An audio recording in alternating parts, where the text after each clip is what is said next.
has a ritual. That small thing to keep us focused. A habit we never skip. To clear our minds and elevate our performance. What do you do to keep your head in the game? To drown out the self-doubt and support your mental health. Maybe you surround yourself with positivity. Or you need to center yourself. Because being your best isn't just about taking care of your body. It's about taking care of your mind and mental health. Discover the resources you need to keep your mind focused and your mental health a priority. Toda mi gente lo siente, toda mi gente lo siente, toda mi gente lo siente, toda mi gente lo siente, toda mi gente caliente, toda mi gente lo siente.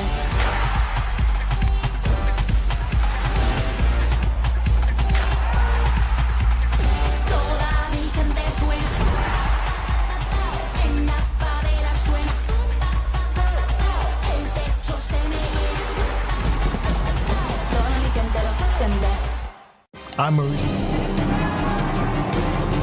He's made it to 20, he's gone. Touchdown.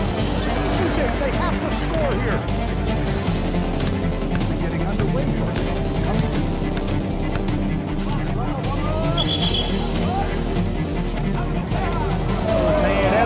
Walk-off home run. Here's a shot to the right side. This is shaping up to be a Here's a straight right side, too.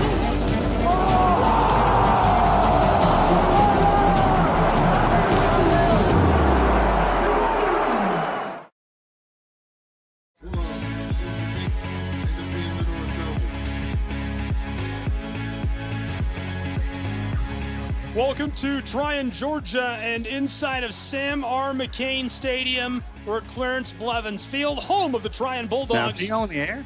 Yeah, you're on the air too, Tim. Welcome. We're on the Southeast Sports Network, and soon we will be joining up with our coverage, Lafayette's Georgia 93.7 on the airwaves. I'm Gabriel Schrei, Sean Butterbean Green here with me, and Tim Hall back in the studio. What promises to be a really good one between the Ramblers of Lafayette and the Trion Bulldogs as they take to the field.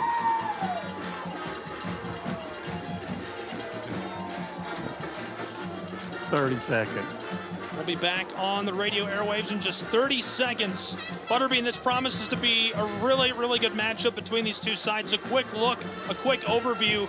Lafayette is 2-1 this season, 1-1 on the road. Trion's Bulldogs 2-2, and they've only played once at home. They didn't lose that. They're 1-0 here on this field. Okay, you're on the air. Welcome back on Georgia's 93.7 and inside of Clarence Blevins Field in Sam R. McCain Stadium. Gabriel Schrei, Sean Butterbean Green for prep football. What promises to be a barn burner between these two. The Bulldogs trying to fend off the Ramblers tonight. We are just seconds away from kickoff. Butterbean, your final thoughts on this one before we're underway. If we come out, mash the gas, get that car revved up, and go strong, I believe we can weaken them down. We are kind of a little bit deep in some places, so we can actually go a little extra on certain things. But I think it's going to come down to special teams tonight. Lafayette's got a strong kicker in Harrison Gilstrout. And on kickoff, if he can put one in the end zone, hey, that right there saves a lot of time. And it puts the guys on the 20. And it's just hard for us to fill lanes, so it's hard for us to make open field tackles on kickoffs. We've noticed that the past couple of games. They want to try to go all in, but we're getting ready. Harrison looks like he's ready. Dejon looks like he's ready. Kickoff is away from right to left, and we are underway between the Ramblers of Lafayette and the Trion High School Bulldogs. Return from the 15, and he's wrapped up immediately, going nowhere this time out. Looks like he made it to about the 21-yard line. First and 10 from the 21-yard line. Not a bad start. Obviously, you want to come up with more than that.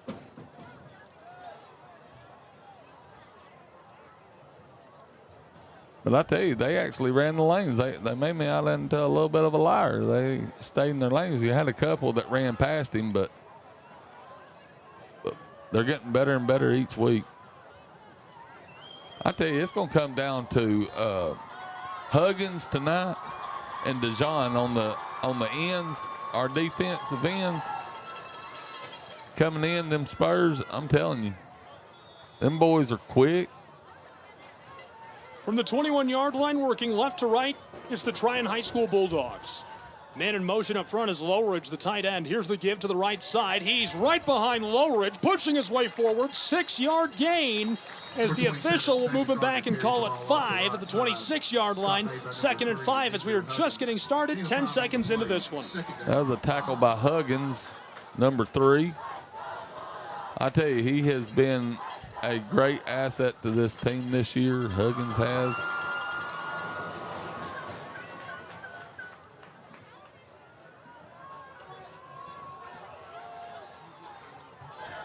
Looks like we got a 4-man front. Here's the give, right up inside and going nowhere. A short loss, if anything. 3rd down and medium. That was made by Dejon Carruthers.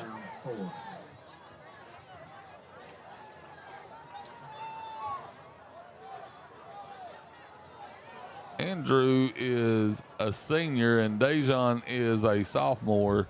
And I'm telling you, if you've ever seen that movie, Remember the Titans, they look like them two guys on that movie. To the close side, pinballing his way off defenders, 1st down and more. That easily moves the chains. A 12-yard gain when they needed 4. And Lake Allen gets it done. The junior quarterback adds to his massive 250 yards on the ground.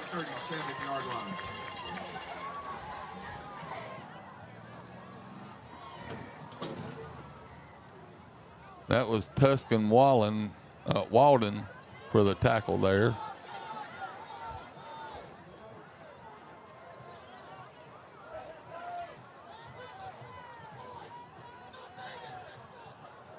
Bulldogs working left to right, 10:39 to play in the Over first snap snap. over the head of the quarterback, and he's dragged down. A massive loss on 1st and 10 as Dejon Carruthers, the sophomore, gets another one in the backfield. He's had a massive season at that defensive end spot. He held him up, and Huggins came in and took him out. Hey, I'm telling you, them two guys, they're amazing to watch. If you're out on a Friday night, you want to come watch two good athletes, you come and watch them too. Great play for the Ramblers for a massive loss. It's now 2nd and 27. The football on the 20-yard line of the Bulldogs. They've got a long way to go. Allen to the close side. He's smacked as he gets just over the line of scrimmage. And maybe no gain as it'll be 3rd and very long with 10:15 to play in our first quarter. So Dejon held him up, and now you got Huggins running from the other side of the field that knocked him down. The 1-2 punch right there. Let's just call them thunder and lightning. I guess.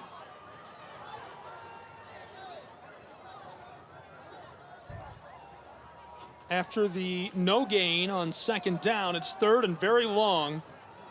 Clock continues to run. There's 4 out wide. 2 on either side for the Bulldogs of Trion. Man in motion is LaRidge. Allen tosses this, nearly intercepted on the screen. He was looking to go just over the top of Andrew Huggins, and he nearly hooked it in with one hand for the INT. That's our boy that was back there to rush it, Hayden English. They're going to punt it away here, but while they do, or while they get set to punt, a quick look at our player to watch for the visiting Ramblers. It is going to be Hagen English. Great force inside of the tackle box. He's got a great nose for the ball, extremely active on defense, and 27 total tackles already in 2025. Trion Bulldogs showing punt Punter standing on their own 5-yard line. Gets it away just in time from the Ramblers. Return man standing at midfield. Cleghorn lets it go. It rolls over the 45 to the 41 of Lafayette High School. They will start this drive just 59 yards away from the end zone with 9:27 to play in our first quarter. First and 10, Lafayette.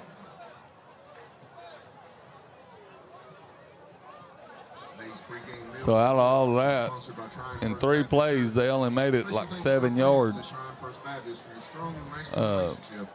total, but that oversnapped the quarterback, went along, helped out a lot.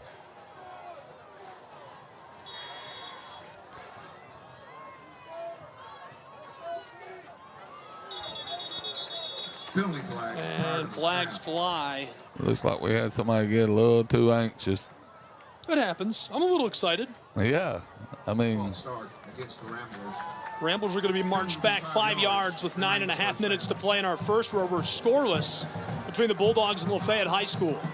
well, a couple of these boys are playing offense and defense, so they get so high strung on defense, and then they got to come over here to the offensive side, and that adrenaline's still pumping, and they wanting to go.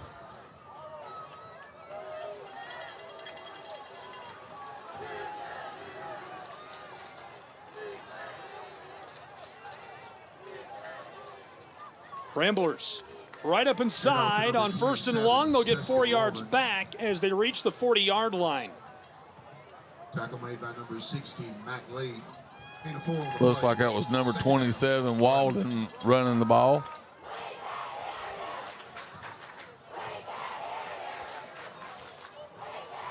Trion Bulldog fans are letting us hear it.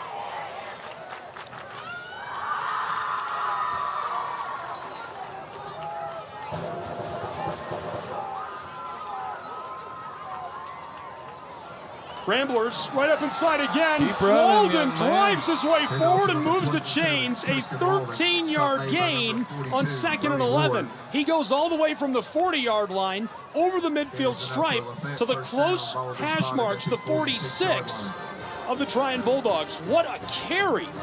Gabriel, I think I could have carried through that hole. That offensive line, man, what a hole.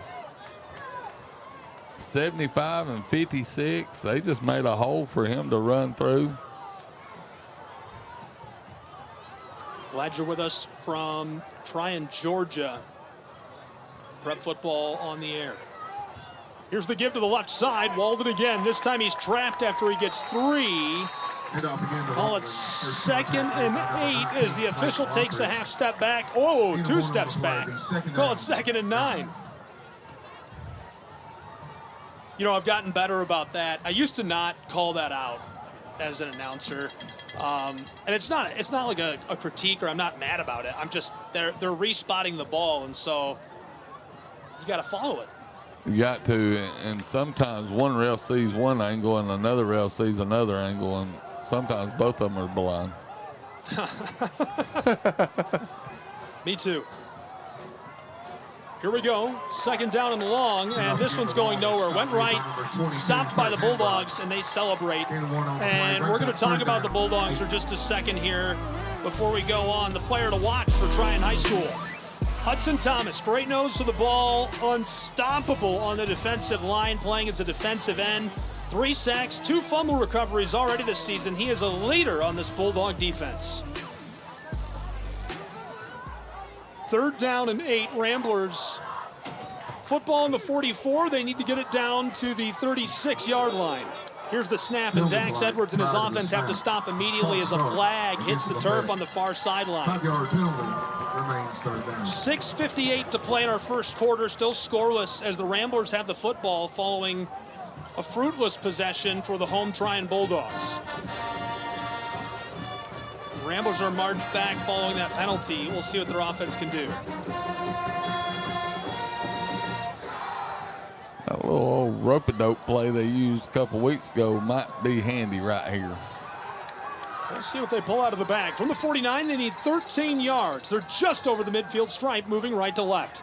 Edwards from under center. Howitzer down the far sideline. It's caught. Bryson Cleghorn. First and 10 Ramblers as they go 30 yards through the air. That is Dak in his best. That right there was a pretty throw coming, rolling right.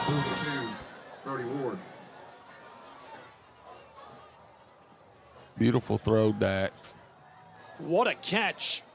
What a catch by Cleghorn. He actually had somebody hanging on him. He's been the guy. 6:24 to play in our first, this time right up the gut. And that wing T offense continues to roll. Roll, Ramblers, roll. They go forward for 6 yards. Butterbean, at this point, it's almost undeniable. Ethan Thompson has got something cooking in Lafayette, Georgia.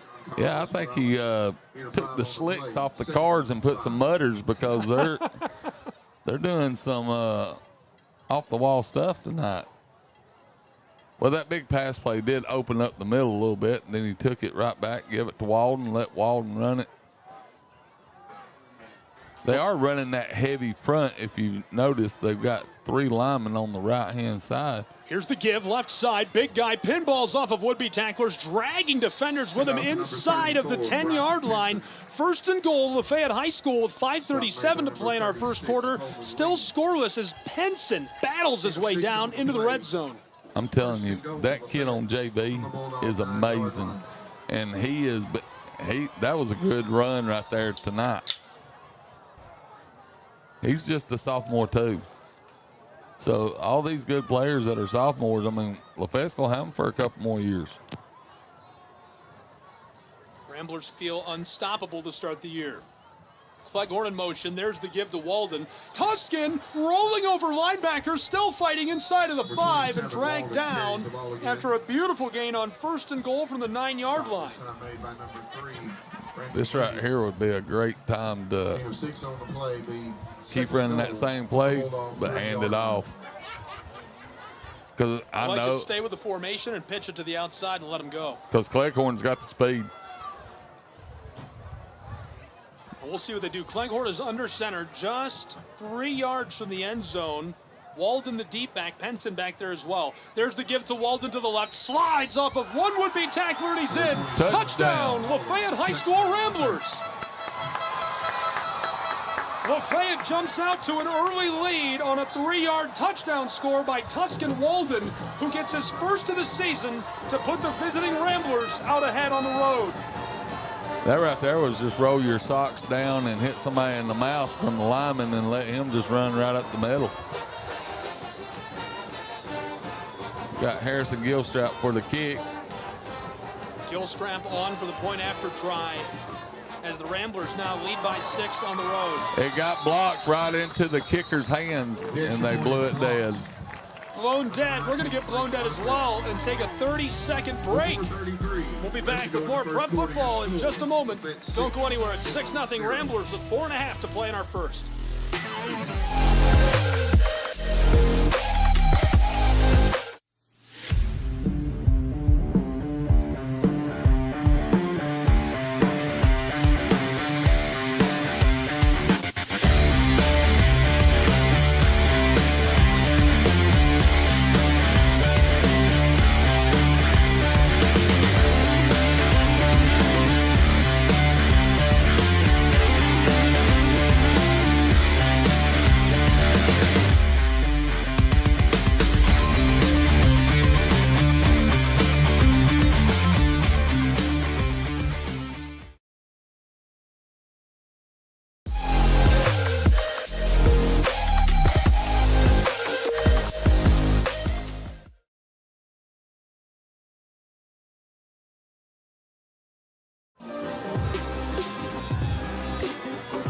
Just seconds away from this being kicked back to the Trion Bulldogs for their second possession of the day.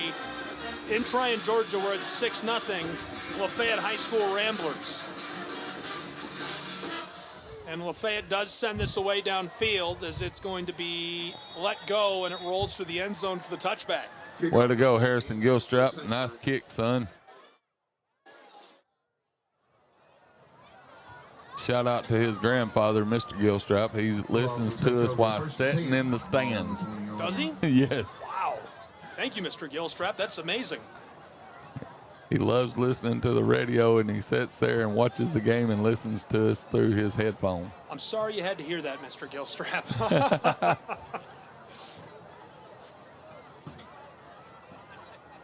Trion Bulldog offense takes to the field after the touchback. Football is at their own 20-yard line. They're led on by Link Allen, who's been so efficient at quarterback this year. More on him in a moment. Pitch on the end around, coming to the close side across the 20-25, and he's tripped up and dropped as he reaches to the 26. Nice crafty end around. Brandon Ludy gets it. The senior can't quite break through as he's tackled down by the Ramblers' Logan. 6 on the play, second down, 4.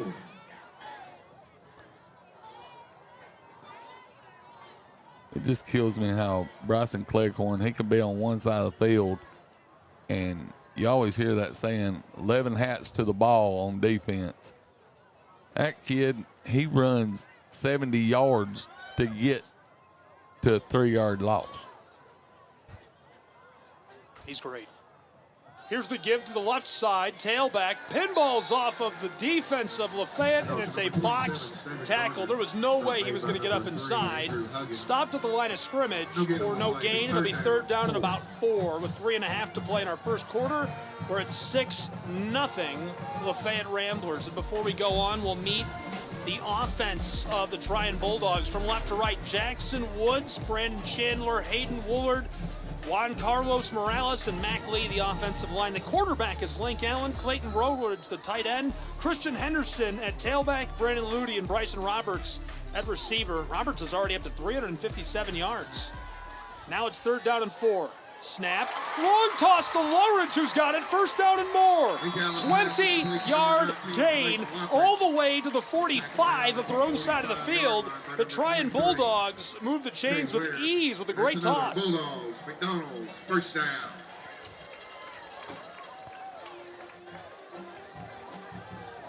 Is there a first down around here that McDonald's doesn't sponsor? He owns every McDonald's in North Georgia. I can tell he sponsors every first down in North Georgia. He's a great guy. He really... To the close side, in trouble, stopped and dropped. He got about 3 yards. They're going to mark him for 3. They wanted to give him 4. They give him 3.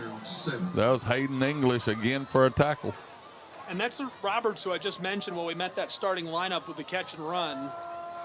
Well over 300 yards on the year. The defense of Lafayette, the defensive backs, Riley Arthur, Bryson Cleghorn, Maddox Torbett, Jordan Riley. The linebackers, Josh Frank, Hagan English, and Andrew Huggins. The defensive line from right to left, Isaac Bradley, Avery McClure, Wooten Logan, and DeJon Carruthers, the impact man. Here's the give right up inside. Pushing forward, 3-4 yards, almost 5. Third down, needing just 3 yards. That's a really nice carry by the junior Coleman Lee, a converted tight end.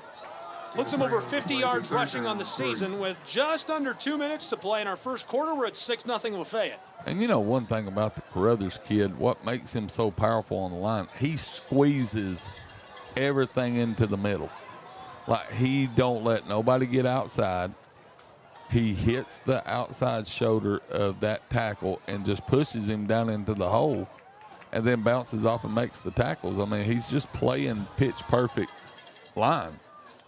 Right up inside on the keeper, and it's Coleman again who moves the chains. 1st and 10, Trion High School.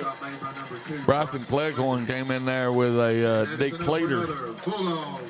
Deke Leader is right. He came right underneath him. Flipped him end over end. Cleghorn was second-team defense for 3A Region 7 last season. He's already over 15 tackles this year in just a couple of appearances. But I think he's much more of a menace on offense. He's so fun to watch.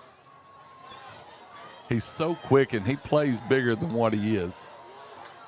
Quarterback takes the snap, wants to throw. Tosses long down the sideline, and it's dropped. He had cooked the defensive back. Bryson Roberts goes down. Got but laundry. on the far sideline, there is a flag.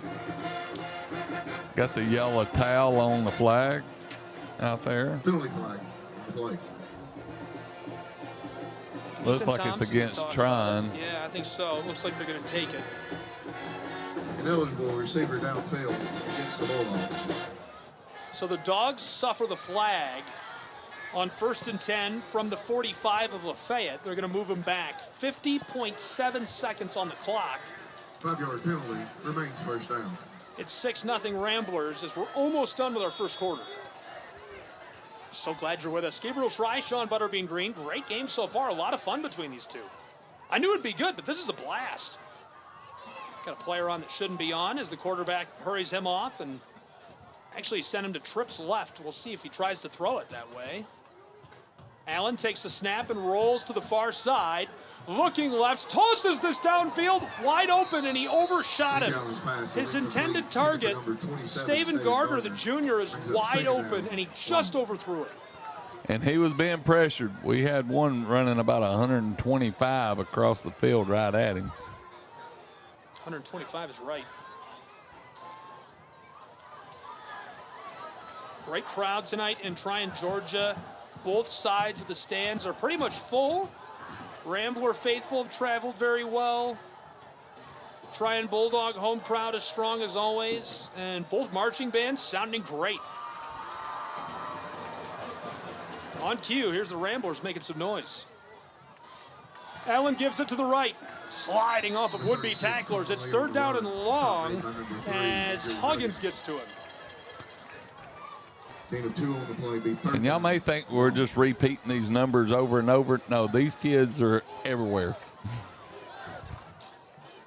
It actually makes it kind of easy to call. Well, that's a pattern. You know, when you do a lot of football, pretty much at every level but the NFL, I would say maybe college football, depending on the program, it's pretty much what it's like. There's about 5 or 6 kids who are doing all the work. You know, it's like the Pareto principle. Have you ever heard that one? 80-20? Yes. 20% of society does 80% of all things. Here's the throw on the screen. Bryson Roberts almost got through. He's gone! 20-10. House call. A 48-yard touchdown to equalize us in Trion, Georgia, as the Bulldogs get it back. It's 6-all. That right there was a very crafty play. A dangerous play, but it worked to their good. He actually, y'all didn't get to see it, he rolled left and threw it back at the line of scrimmage where his running back was. Very, and there wasn't nobody there to stop him. Now for the point after try, the Trion Bulldogs to break the tie and take the lead by 1. PAT is up, away, and through. And it is 7-6 in Trion, Georgia. At the end of the first quarter, your score. That'll do it for the first quarter. 7-6. We're headed to the second quarter where the Bulldogs are leading the Ramblers by just 1 point.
About ready to kick off as it is 7-6. Trion Bulldogs are leading the Ramblers after they hit the PAT. What a great screen it was. Allen dropped back in the pocket, kind of faded away. He was running to the left as the Bulldogs were driving left to right. And as he was running to the left, he turned around and whipped it across to Bryson Roberts, who was in the middle of traffic, got a couple blocks, broke away, went 48 yards to the house as kickoff is fielded by the Ramblers. Return man across the 20. Now at the 30, still on his feet and slips out. Cleghorn says he didn't go out, but the officials insistent blowing the whistle. Got a player down for Trion, number 19. Hopefully he's all right. Slow to rise. Coach is out there checking on him. We'll see what the verdict is in a moment as a hush has fallen over the crowd in Trion, Georgia. You know, I just want to throw out real quick for everybody that's watching, just pray for the Artemirci family losing that young man this past week there at their school, 16 years old. I'm praying for his family, praying for his friends in the school, just wanting to give them a nice shout out there. We stand with y'all. LaFayette knows what that means. First and 10 Ramblers, ball will be spotted at the 33. We as a culture, especially in North Georgia football, we hate playing one another, but whenever it comes down to something like that, Bulldogs. we have open arms and our prayers are going up for the Artemirci family. Go see Derry Maddox and the staff. Well said. It's been a rough week. Both residential and commercial. Thinking of you right now, wherever you are. I hope you know that we love you, and I hope you love us. It's been a tough week. Just got to show love, man. Yeah. You know, there's so much hate in this world. Then we should do like the Bible commands. Love one another as you love yourself. And if we just did that, this world would be a whole lot better place. So a timeout on the field by the Trion Bulldogs, who weren't too sure about what the Ramblers were going to run. 7-6, Lafayette is trailing to the Bulldogs of Trion High School on the road with 11:54 to play in our first half. Welcome inside of Sam R. McCain Stadium. About ready to get started with our first drive of quarter number 2. Gabriel Schrei, Sean Butterbeat Green, first and 10. From left to right go the Ramblers. Edwards from under center, rolling far side. Scrambling with it. He's got 5, 6, 7, and he's dragged down a gain of 9 yards. Second and short for the Ramblers as they get over the 40-yard line, almost to midfield. They're down to about the 42 and need 1 to move the chains. That was a good run by Dax. A lot of people don't know Dax. First game of the season, got a little banged up. Got his wheels knocked around a little bit, and he's came out pretty strong.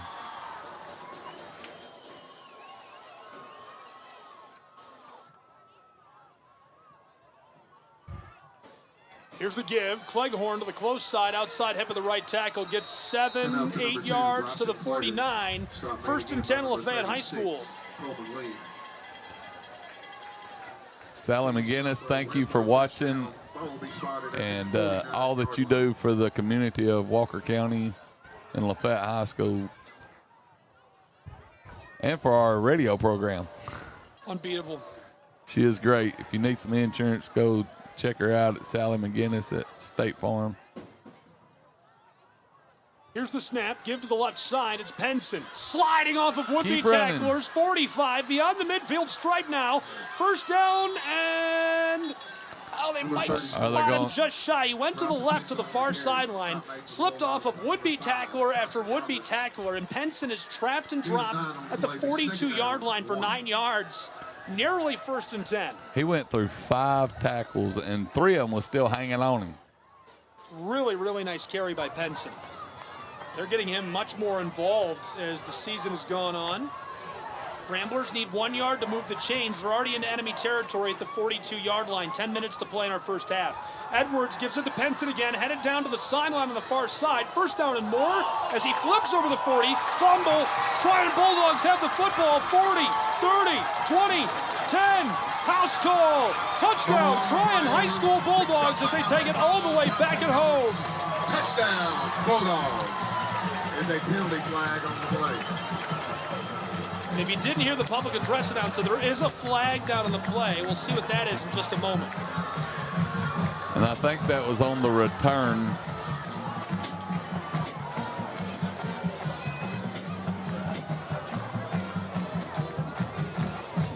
You know, sometimes you do stuff that you're just phenomenon, but that right there, that ball bounced right into his arms, right out of Bryson's arms and straight up to him, and then it looked like he just split the sea and ran.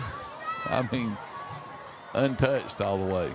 The ball bounced out of Bryson's arms into Bryson's arms, who took it to the house for the score. 9:46 to play in our first half.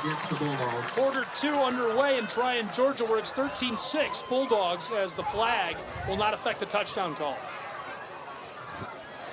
I guess they're going to move it to the kickoff.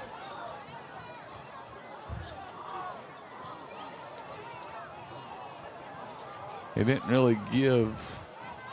What is happening? There's definitely some confusion right now. Coaches running out onto the field.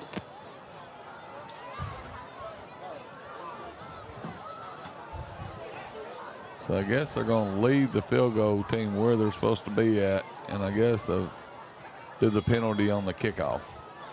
That makes sense. Yeah, you wouldn't want to do it on the PAT. Snap is good, hold is good, point after try. This one sails up, away, and through. It is 14-6 in Trion, Georgia, as the Bulldogs have cushioned their lead with a fumble recovery for the score. 58 yards to the house. We'll be back.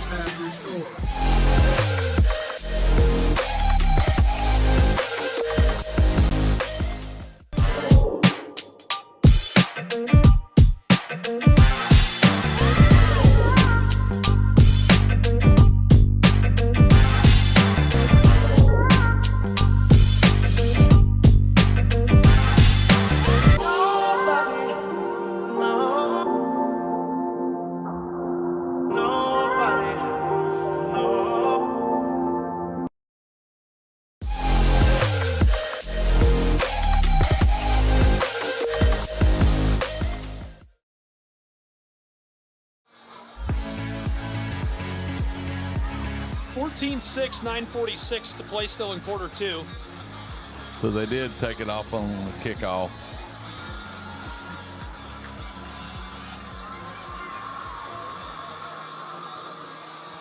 And they're going to adjust the spot on the kickoff back to the 25-yard line, as Trion High School's Bulldogs will kick it from right to left. And again, they cushioned their lead just seconds ago with another touchdown. Our guys need to move up about 5 yards.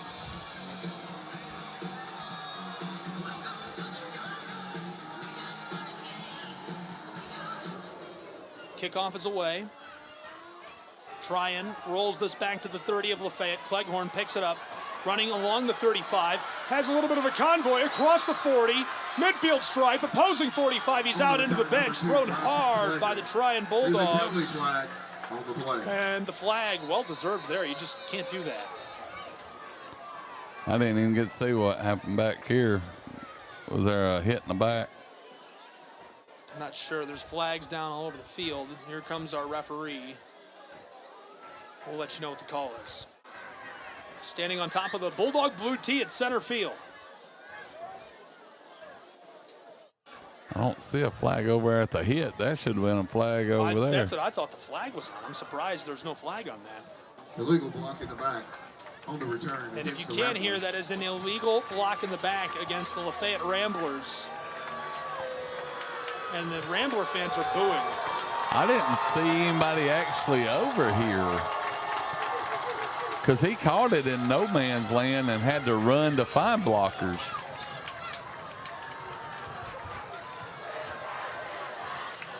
And the Trion Bulldog High School fans are chanting, "You can't do that." Can't do what? It looked like two Trion players hit themselves, and they just give us a penalty for it. You know, I think it frustrates. Fans at times to hear me call such an unbiased game on local radio like this. I get it.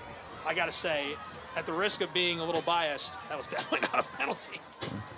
Here's the give to the left side, and he goes down after a gain of 3 or 4 yards. You know, I put a lot of work into trying to not be biased and not hurt the officials. Like, I don't want to run down some guy that's just trying to help high school football happen. We have an officiating shortage.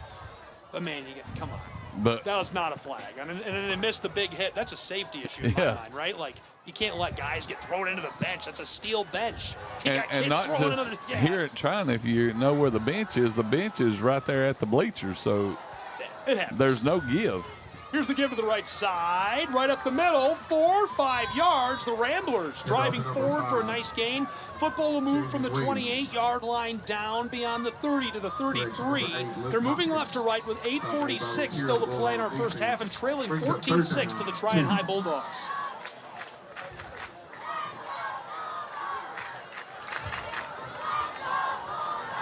Trion Bulldogs make this a very hostile environment. The Ramblers, who had an excellent start, just a couple of errors have led to this lead for Trion High School.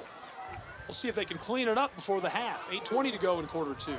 Great fake. It works on me, but not the defense. It is enough to move the chains, though. So they faked the end around to Zion, and instead, right up inside, the gain is 4 yards, 1st and 10. I thought Zion had the ball, too. That's a great fake. That's a great fake. I was like, why is the fullback going through the middle whenever he's got the ball? And then I was like, oh, he's got the ball. So Dax did a little rope-a-dope on me. 8 minutes sharp to play in quarter two. Ramblers now from the 36-yard line at their own side of the field. In trouble, trapped, dropped, rolled over by the defensive line of the Trion Bulldogs. Great tackle. They're going to credit Hudson Thomas. He gets some help. Brody Ward coming through as well. In total, 4 tacklers on top of the ball carrier.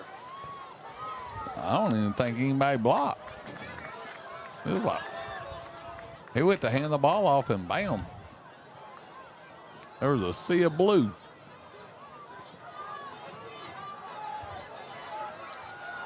Dax Edwards from under center. One receiver split out wide. It's 2nd and long. They need 12 from their own 34. Ramblers. Toss to the left, the far side. Caught. Centel makes a man miss. 1st down and more out at the midfield stripe. 1st and 10, Lafayette High School Ramblers on at least a 16-yard gain. They're going to mark him for 17 as Centel catches and runs. You know, Dax, that was a good two-step throwback. Nice, easy pass and catch to Centel. And then let just Centel do his work. There's not too many people that can guard Centel on one-on-one. He's just too quick. Every single Rambler's inside of the tackle box on the far hash marks. They're at the 49-yard line of the Bulldogs, working left to right. Here's the give on the around. Cleghorn gets a gain of 3 yards. They take a step back, so I'm going to say 2 for now. 7 minutes to play in quarter two. And number 10, Christian Anderson. 2nd and 8. 2nd down, 8.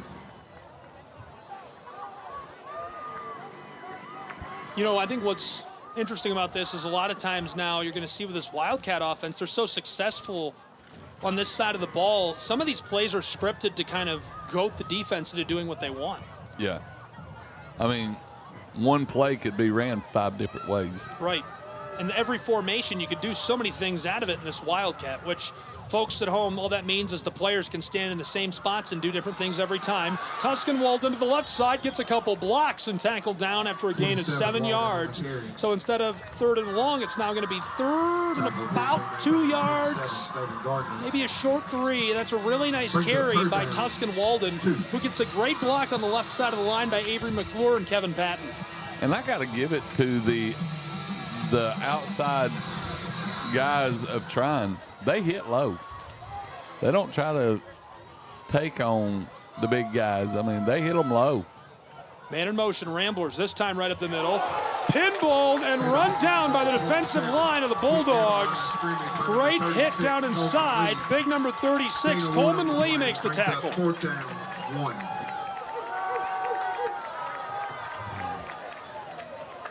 Come on, guys. Let's go for it. Lafayette High School needs just 1 yard to move the football in Trion, Georgia. 5:30 to play in quarter two. It's 14-6 Bulldogs.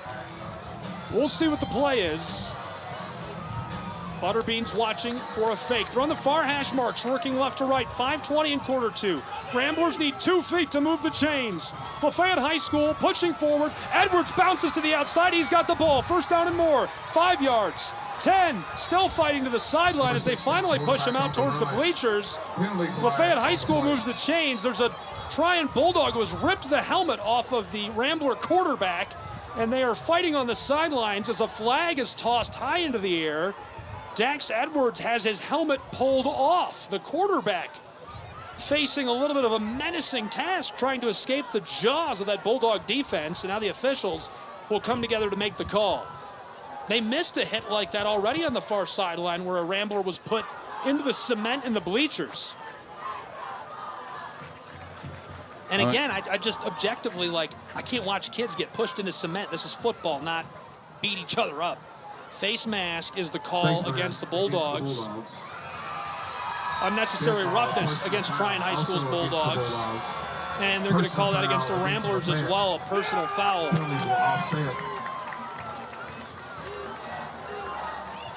And the Rambler faithful on the road are chanting, "You can't do that," in retaliation to the Trion Bulldog rowdy crowd, who has done that a couple times already tonight. Love it. That's a lot of fun. 5:06 to play in our first half. 14-6.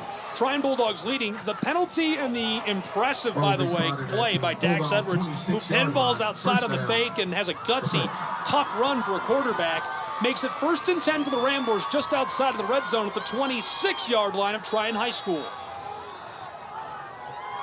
LaFayette, man in motion. There's the give. Tuscan Walden right up inside between the left guard and tackle, and gets a gain of about 3 on the far hash marks to make 2nd down more manageable. You know, Trion sealed the end, but whenever Dax is just special. I mean, he got hit in the hip and just spun off of it and ran, what, probably 10 more yards? I mean, that was good heads up by him, not giving up on the play.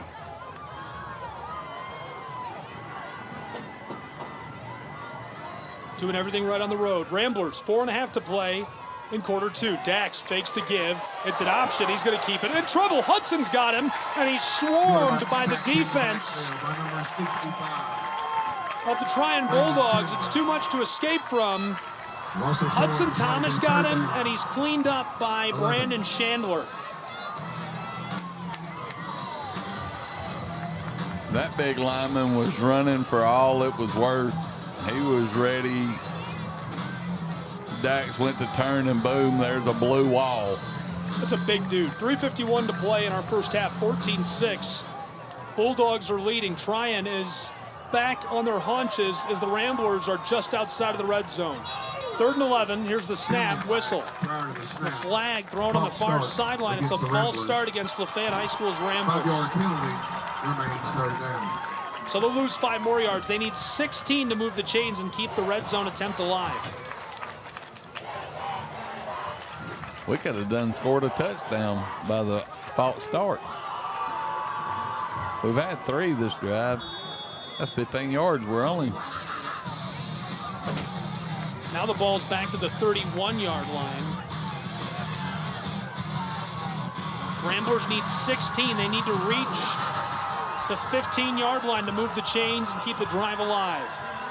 From the center of the field, Edwards, a howitzer down the left sideline. Ramblers man goes down, and the flag flies at the last moment. You're going to hear some rowdy fans now. Porter Centel, some hand fighting. Now, whether or not that was enough for the flag, I can't tell you, but what I can tell you is that Centel certainly draws it. Had the defensive back all over him. Mills is the one who draws the flag, and we have a player slow to rise for the Ramblers after that. 3:15 to play still in our first half of action, quarter 2, where it's 14-16. Trion Bulldogs lead. We'll return in just a moment with more Prep Football. Pass interference against the Bulldogs.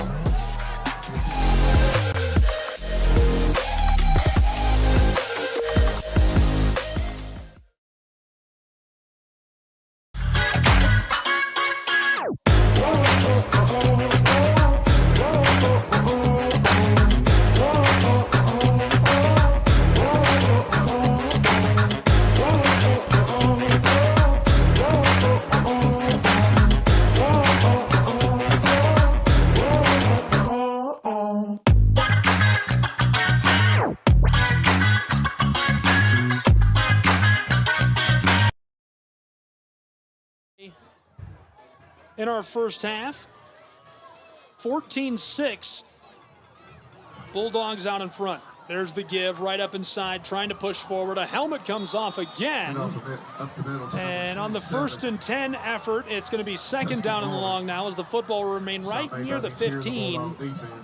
Clock should continue to run with 3 minutes to play in this first half, and a 14-6 game. Trion leads. I don't know if y'all saw that, but Dax looked to see if there was a head in the helmet. He was afraid to pick it up. Looked down at it first like. Well, the way this one has gone, there might have been. I know. There's some head knocking down there in them trenches. 2:53 to play in half one. End around. Tailback is Bryson Cleghorn to the close sideline, and he's flipped over as he tries to take it down over the 15. Really nice tackle by Trion High School, and it keeps LaFayette right near the line of scrimmage. Brings up 3rd down. I mean, Trion's corners, they can tackle. That's a great contain by a defensive back. He broke down and just went low. That's probably the hardest thing to teach a player is to go low. 100%. I mean, because you don't want to try it in practice. 100%. Because then you hurt your own team. But if you can teach them on dummies to hit low, that's what stops outside containment. 2 minutes to play in half one. Edwards rolling to the far sideline, evades a would-be tackler, gets a block, sliding off of defenders, gets about 4 yards to make it 4th down and short. On the run, stop made by number 36. For Lafayette High School, 1 minute, 45 seconds to play in our first half. The Ramblers need 3 yards to move the chains as they're now on the far hash marks. 95 seconds and counting as the ball is spotted at the 10-yard line down in the red zone. Again, the Ramblers need a long 3 to move the chains. Clock running. Lafayette wants to use every second of this first half. Football down to the 10-yard line, and a timeout on the field taken by Trion High School's Bulldogs. A good call there indeed. We'll take a timeout with them. 1:15 to play in our first half, 14-6. Trion leads.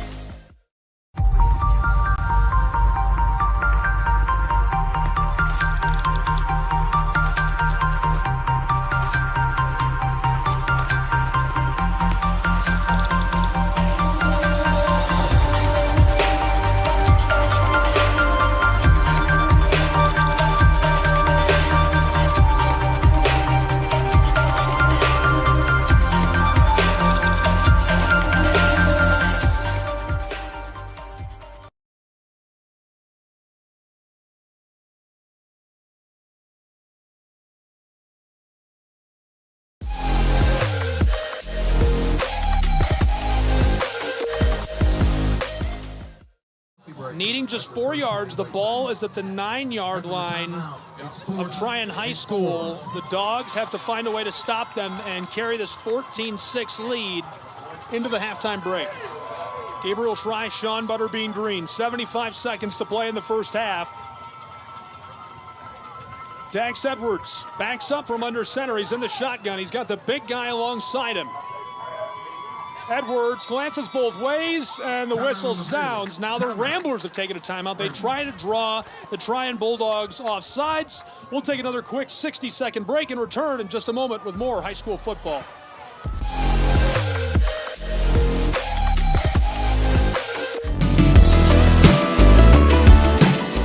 Want to watch your favorite Southeast teams in action? We've got you covered. Stream live games and highlights on YouTube, Twitch, Amazon Fire TV, Stream TV, and more. For all the details, visit our How to Watch page at sesnsports.com. It's your one-stop guide to catching every play, every time, wherever you are. The Southeast Sports Network, bringing the game to you anytime, anywhere.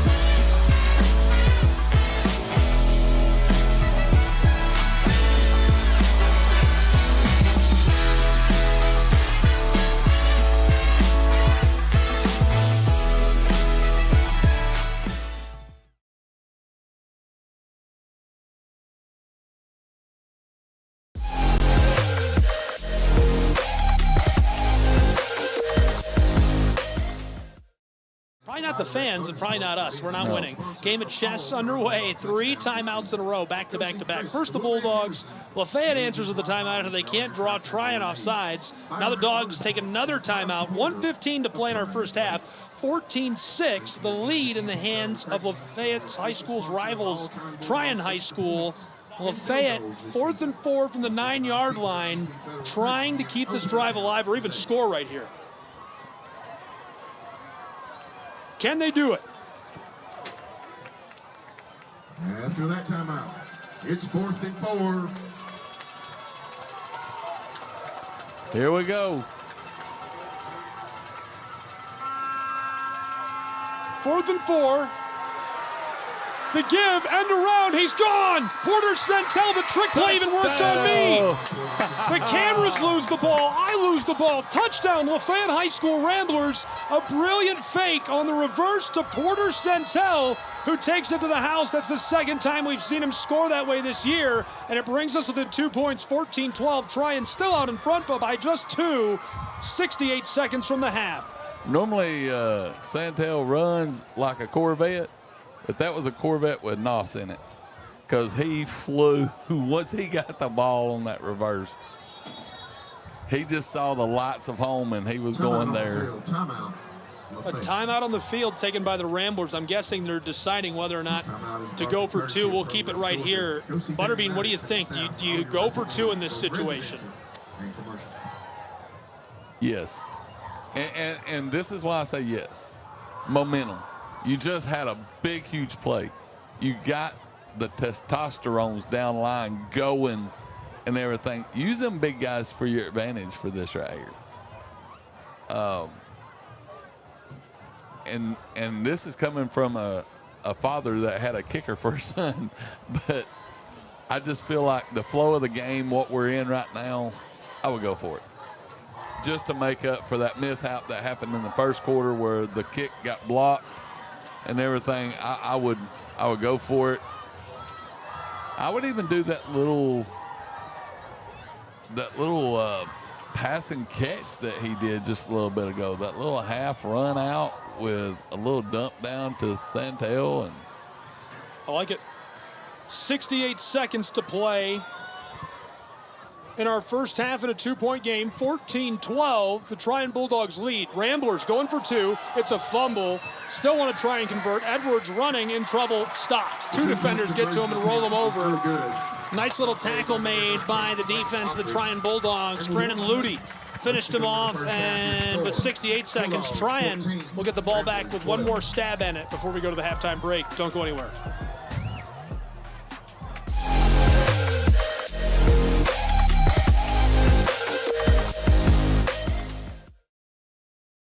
The Southeast Sports Network is now on Amazon Fire TV. Now you can download the SESN app and watch on any Amazon-enabled device, such as your Fire Stick. The easiest way to download the app is to go to our website, find the Watch SESN tab, and click Fire TV app. Then just select your device from the list. That's it. Free and easy. Enjoy watching the Southeast Sports Network on your Fire TV, Fire Stick, or Fire tablet with just a few clicks.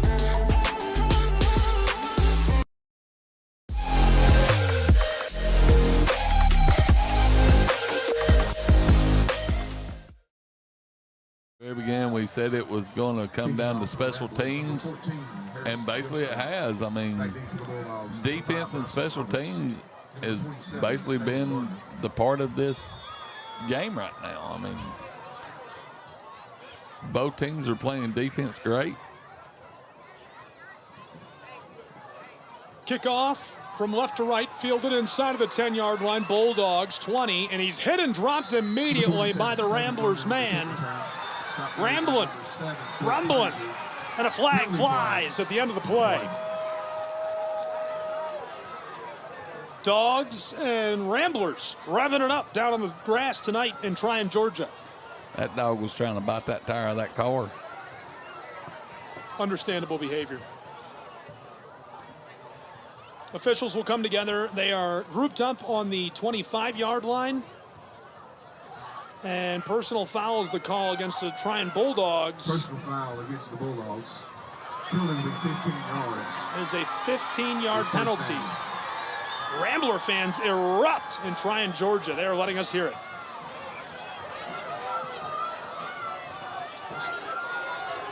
So that was against Trion, 15-yard personal foul.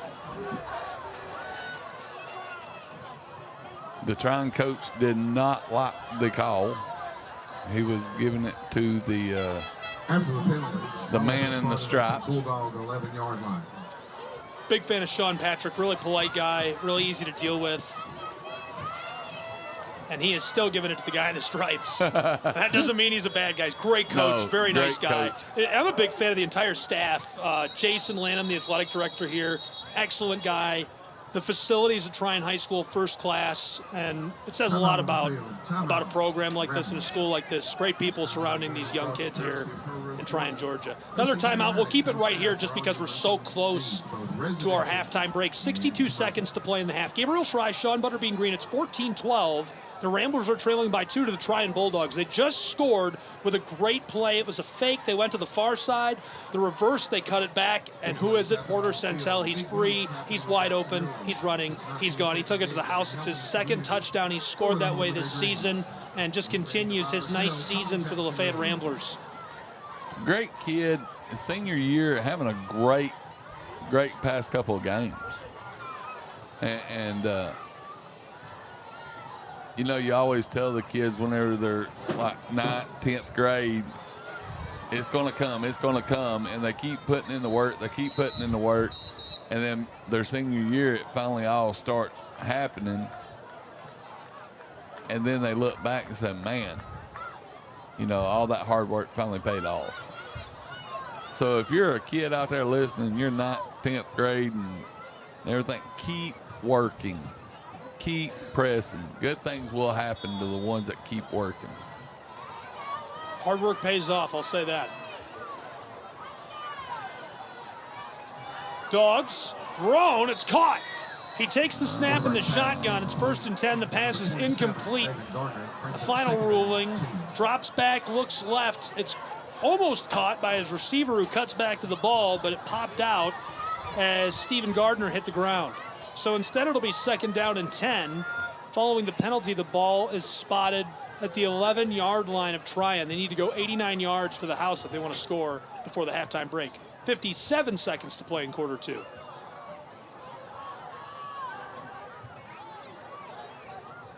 Looks like we're going heavy on the defensive line right here. Dogs quickly to the line of scrimmage. There's the snap. Keeper for the quarterback, right side, and he's dragged down after a gain of 4 yards. 3rd down and a manageable 6 yards. 50 seconds, 5-0 to play in this first half. Tried to go that heavy side. They had 4 linemen on the other side of the guard, the center, and cut it backside, ran weak side. LaFayette was looking for it. 3rd and short, right up the middle. Bulldogs Think he got able to it. move the chains.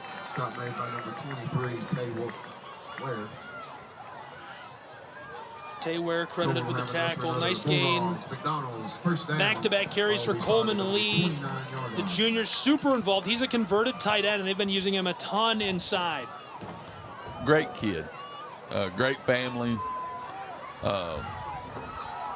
His mama cooks him on game day a smorgasbord for breakfast. And that will be the final play of the She first posted half. it on Facebook. Bulldogs 14. And she has tons of pancakes and bacon and biscuits and sausage for that kid to eat. Love it. That is going to do it for our first half of action. They let the clock run out intentionally.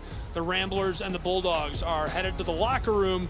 14-12, Trion leads after a couple of touchdowns and looking good on special teams. We'll return with more prep football in our halftime show in just a bit.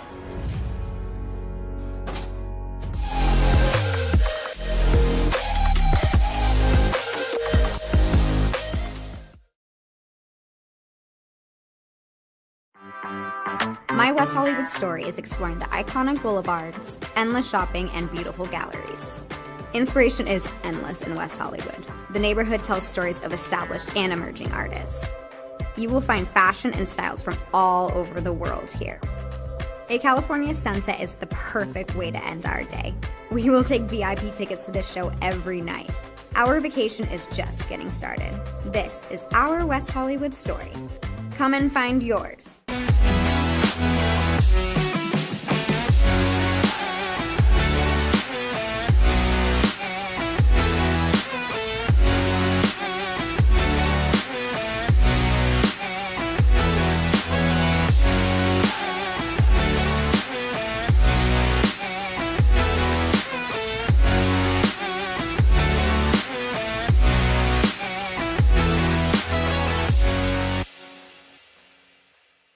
LA Galaxy belongs on the best surfaces.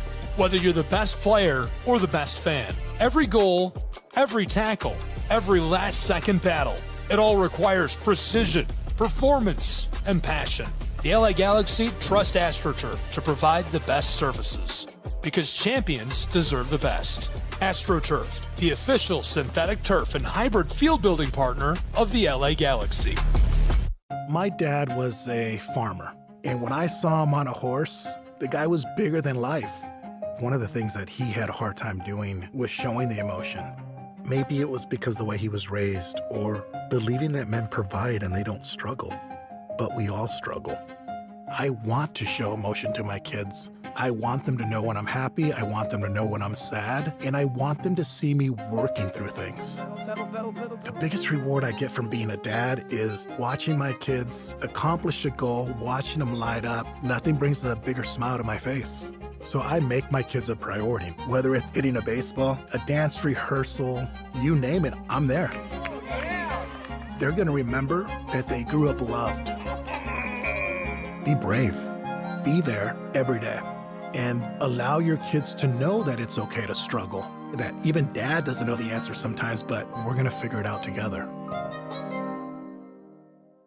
Firearms are the #1 cause of death among kids, but we know that healthcare workers can make a huge difference. This is why prevention is absolutely critical. It starts with listening to the community, leaning in on those conversations to better inform what is the approach that you want to take.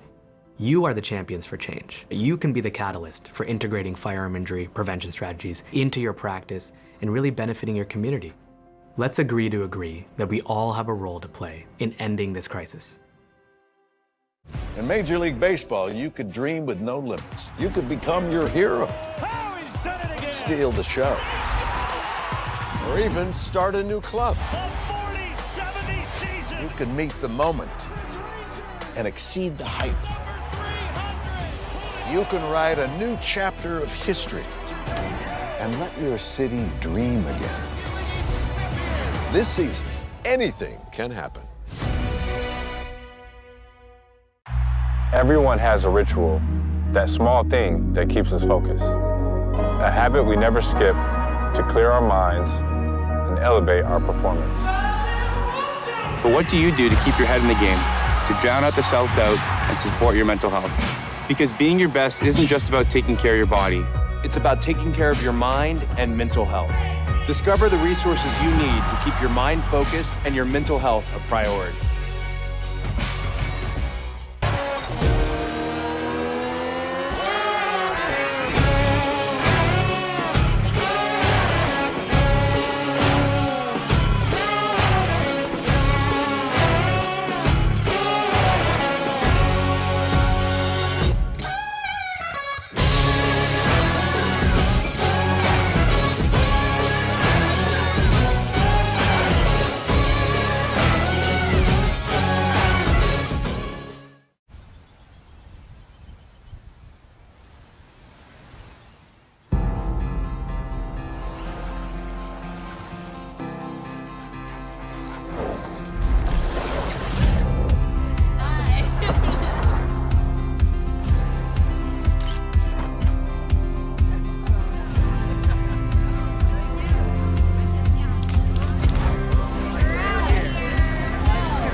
Our South Carolina story is told through love.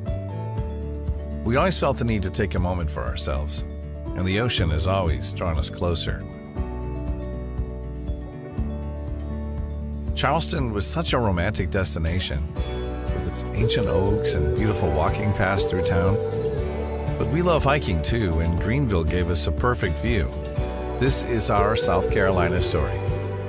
What's yours?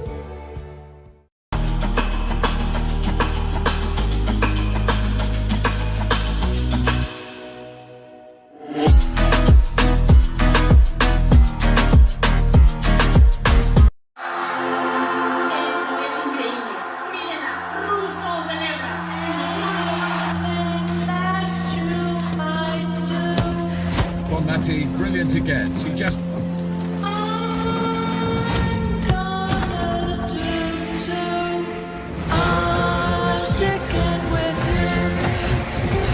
Preparations have begun as the world's best players set their sights on the tournament. Anything that you might do, I'm gonna do too.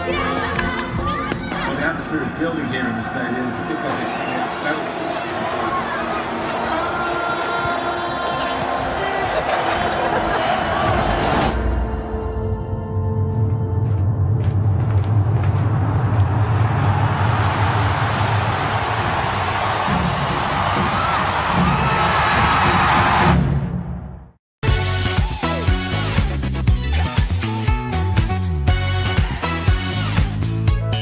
Well, it means a lot to the community. It means enhancing the community.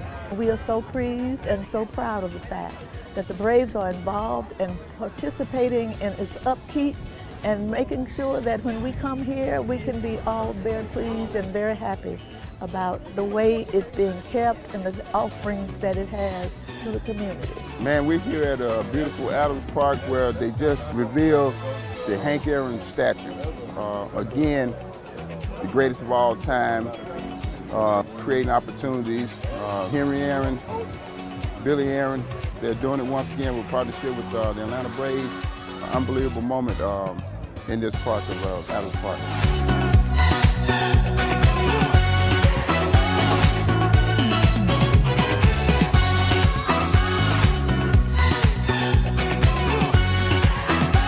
Big things for our kids, just to have the inspiration that, you know, maybe one day they can be the next Hank Aaron.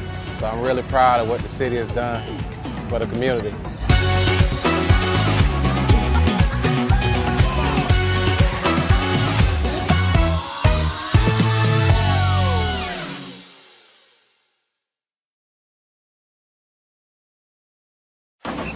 If you're buzzed and doing this to make yourself feel okay to drive, you're not okay to drive.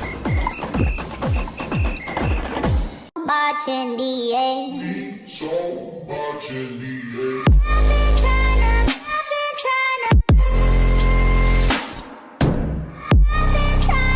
why? 'Cause I'm scared.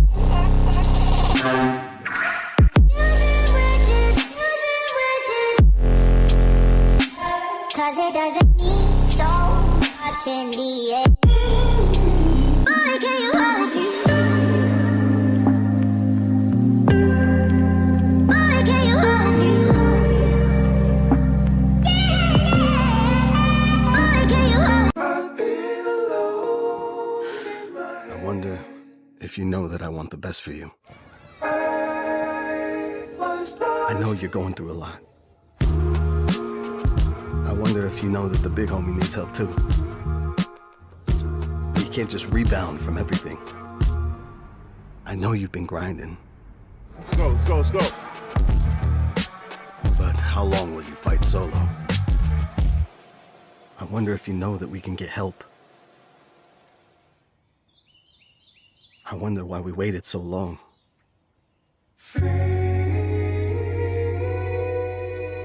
Not wondering anymore. Love, your mind. Let's see how far we can go.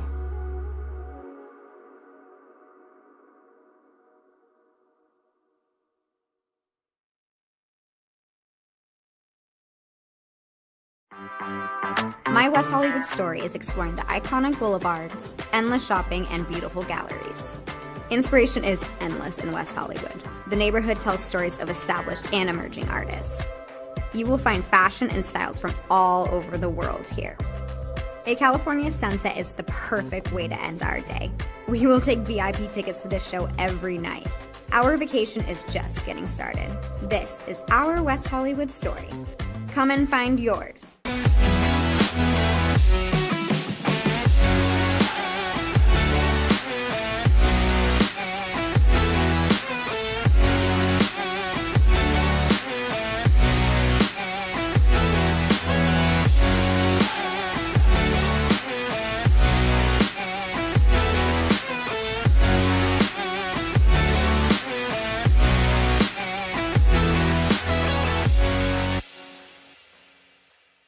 LA Galaxy belongs on the best surfaces.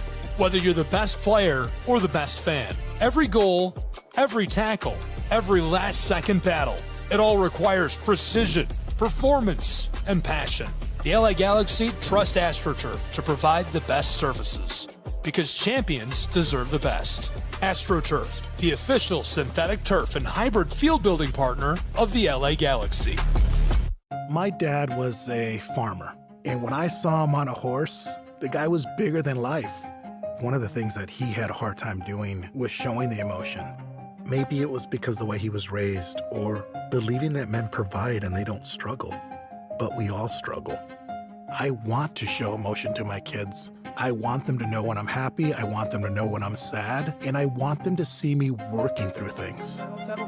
The biggest reward I get from being a dad is watching my kids accomplish a goal, watching them light up. Nothing brings a bigger smile to my face. So I make my kids a priority. Whether it's hitting a baseball, a dance rehearsal, you name it, I'm there. They're gonna remember that they grew up loved. Be brave. Be there every day. And allow your kids to know that it's okay to struggle. That even dad doesn't know the answer sometimes, but we're gonna figure it out together. Firearms are the #1 cause of death among kids, but we know that healthcare workers can make a huge difference. This is why prevention is absolutely critical. It starts with listening to the community, leaning in on those conversations to better inform what is the approach that you want to take.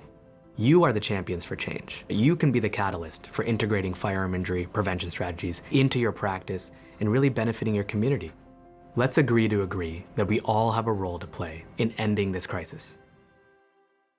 In Major League Baseball, you could dream with no limits. You could become your hero.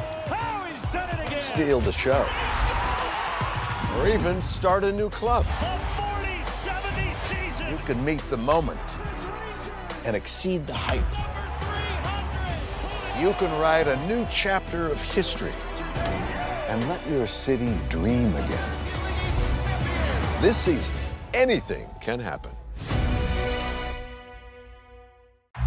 Everyone has a ritual, that small thing that keeps us focused. A habit we never skip to clear our minds and elevate our performance. But what do you do to keep your head in the game, to drown out the self-doubt and support your mental health? Because being your best isn't just about taking care of your body. It's about taking care of your mind and mental health. Discover the resources you need to keep your mind focused and your mental health a priority.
Our South Carolina story is told through love. We always felt the need to take a moment for ourselves, and the ocean has always drawn us closer. Charleston was such a romantic destination, with its ancient oaks and beautiful walking paths through town. But we love hiking too, and Greenville gave us a perfect view. This is our South Carolina story. What's yours?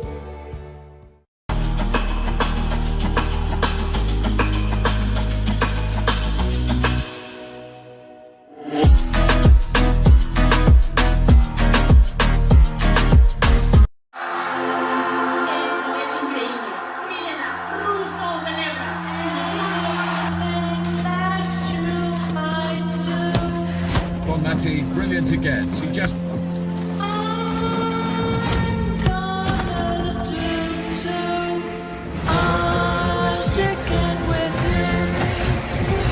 Preparations have begun as the world's best players set their sights on the tournament.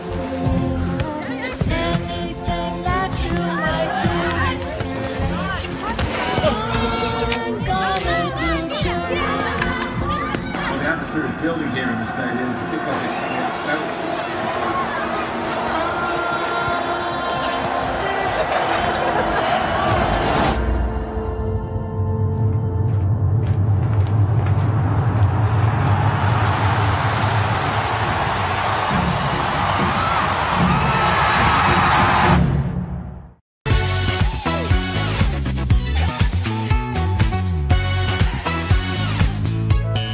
Well, it means a lot to the community. It means enhancing the community. We are so pleased and so proud of the fact that the Braves are involved and participating in its upkeep and making sure that when we come here, we can be all very pleased and very happy about the way it's being kept and the offerings that it has to the community. Man, we're here at a beautiful Adams Park where they just revealed the Hank Aaron statue. Again, the greatest of all time, creating opportunities. Henry Aaron, Billy Aaron, they're doing it once again with partnership with the Atlanta Braves. Unbelievable moment in this part of Adams Park.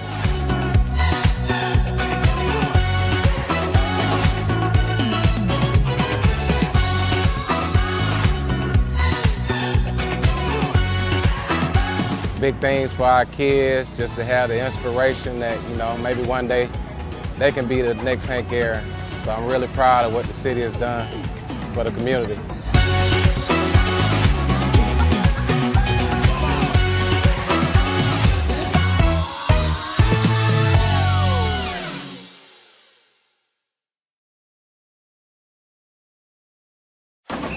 If you're buzzed and doing this to make yourself feel okay to drive, you're not okay to drive. Much in the air. So much in the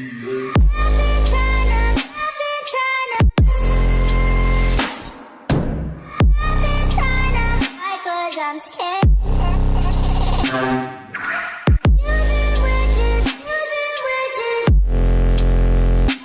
Cause it doesn't mean so much in the air. Boy, can you hold me? Boy, can you hold me? Boy, can you hold me? I wonder if you know that I want the best for you. I know you're going through a lot. I wonder if you know that the big homie needs help too. You can't just rebound from everything. I know you've been grinding. Let's go, let's go, let's go. But how long will you fight solo? I wonder if you know that we can get help. I wonder why we waited so long.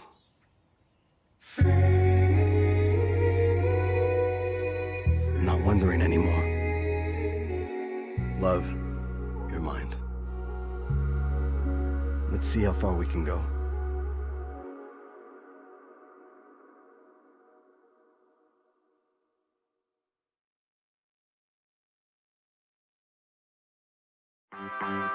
My West Hollywood story is exploring the iconic boulevards, endless shopping, and beautiful galleries. Inspiration is endless in West Hollywood. The neighborhood tells stories of established and emerging artists. You will find fashion and styles from all over the world here. A California sunset is the perfect way to end our day. We will take VIP tickets to this show every night. Our vacation is just getting started. This is our West Hollywood story. Come and find yours.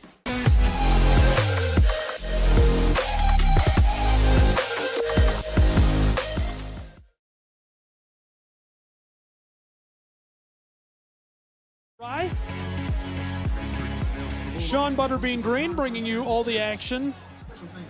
And I'm Gabriel Schrei. This promises to be a really exciting second half of action. Our first half was electric. It opened up with a Ramblers score and then a pair of scores in response from the Trion Bulldogs. They scored one on Big O, looked great, got by the Rambler defense. Then a scoop and score from 58 yards out for Bryson Roberts gave them a 14-6 lead. The Ramblers have a long clock grinding drive all the way down the field and punch it in just seconds before the first half ends. And of course, Trion doesn't do anything with that last 57 seconds. They just kind of let it run out and go to the locker room. Second half ready to go. We're about to kick off from right to left. The Trion Bulldogs will send it to the Ramblers to start this second half as it's 14-12 after one half of play. The lead still in the hands of the Trion High School Bulldogs. And we're off. There's the 0-0 ready. 12 minutes. Big shout out to Zach Cleghorn. Thank you for listening to us, Zach. Second half is underway. Bobbled loose. Trion Bulldogs onto the ball. Scrambling for it. Trion High School has the football. Trion High School gets the football back to start the second half. Carrillo, Bulldogs will have it first and 10 inside the Rambler 20-yard line. Man. He was trying to run before he had it in his hands. Shake it off, fella. Shake it off. That's crisis in real time. LaFayette comes out after probably one of the best first halves we've seen them play in a very, very long time. Did everything right save for those two big mistakes. And just like that, washing it away to open the second half. We'll see if they can right the ship. 14-12. Bulldogs with the football down in the red zone. Here's the give to the left side between the guard and center. Gets a gain of 6 yards to start the drive. Cleghorn comes up from the safety spot and drags him down. But again, it is a bad situation for the Ramblers to start this second half as the ball is down to the 14-yard line.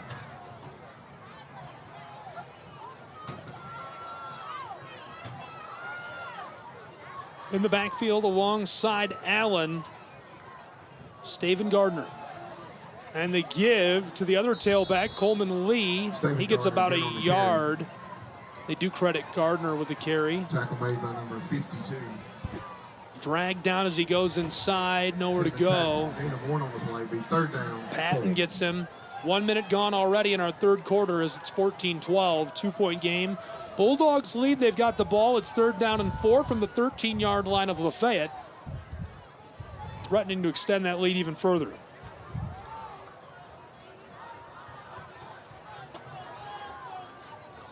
Direct snap to Coleman Lee, left side, pushing the pile, over the 10, down to the 8-yard line. He moves the chains. 1st and 10. 1st and goal. Trion High School Bulldogs on the close hash marks as they're driving right to left. King is enough for another. Bulldogs, McDonald's, 1st and goal. They're back to the line quickly. Lafayette back in a defensive shell, same side. Lee flips over the top of a linebacker and gets it to the 5-yard line. It's 2nd and goal from the 5. 10.5 to play in quarter 3. Bulldogs lead by 2 and looking to extend it with a touchdown. 2nd and goal from the 5. These boys right here need a stone wall right here.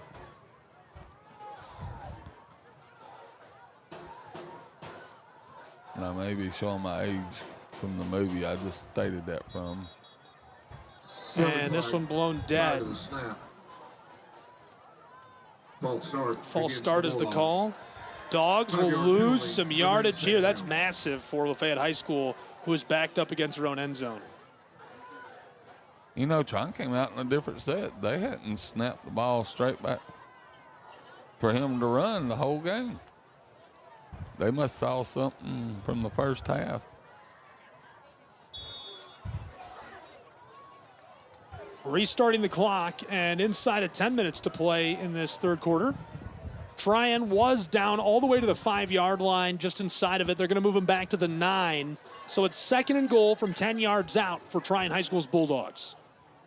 Allen is in the shotgun. Fakes the give to Gardner. He's in trouble. Flips it to the tight end. Lots of room. Diving for the end zone. And he stopped at the 1-yard line. The Ramblers drag him down. There's a flag on the far sideline.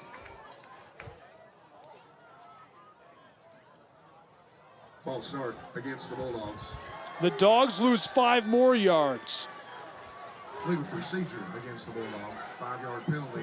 Scratch that. You heard the public address announcer correct that. Instead of a false start, illegal procedure is the call. And so the ball is going to be moved back even further. They were on the 9-yard line. That little catch and run put them 3rd and goal from the 1. Instead, 3rd and goal from the 15-yard line. Lafayette gifted a chance. And that erases the loss of down 2. So let me rephrase that. It's 2nd and goal from the 15-yard line. Quarterback keeper again for Allen, rolling to the far side, his right, pitch to the back of the end zone. No flag, incomplete. He rolled to the right, threw it to the right corner of the end zone. There's a little bit of hand fighting between the receiver and defensive back of Lafayette, and all over him is the DB right there who makes the big play, Tay Ware. And I think that he was supposed to go outside, and he went inside, and that was great by Tay Ware because he made him go inside, and he wasn't going to let him have that outside. Allen's hurrying back to the line of scrimmage. He's got Kurt Hambright with him in the backfield. The football on the 15-yard line, 3rd and goal with 9 minutes, 8 seconds to play in the third quarter, 14-12. Got trips outside. Trips right for Trion. Now 4 receivers split out wide. Hambright, the close receiver. Allen rolling far side, heads right, throws it back to the left, and it's caught, intercepted. Taken away by the Ramblers. 5, 10, 15. He's hit and stopped. 1st and 10, Lafayette High School, as they get the INT and prevent the score for the Trion Bulldogs in the red zone. What a turnover for Lafayette High School. From the 15-yard line. I'm thinking that was Walden for the interception, wasn't it? 27.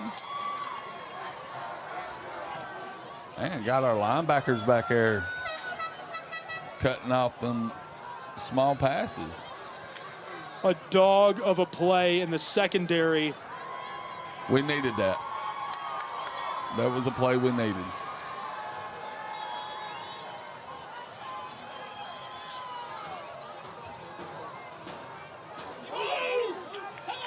So it is 1st and 10. A flag flies right away. Against the Ramblers. False start, Lafayette High School. Penalty remains 1st down. Come on, guys. Let's calm down. Take a chill pill. Settle down.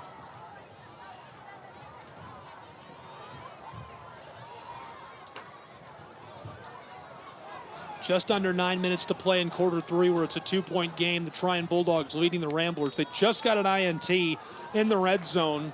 Most significant interception I can remember in the last 4 seasons. Yes. They are 2-1, off to one of the best starts in the last decade, maybe 2 for this program.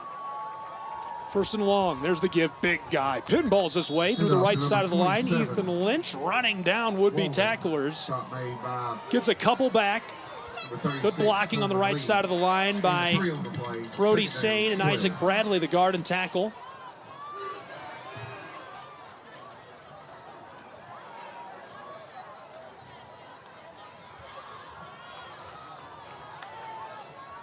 Clock running. It is 2nd and long for the Ramblers on offense. Everybody's bunched up inside, save for Porter Centel.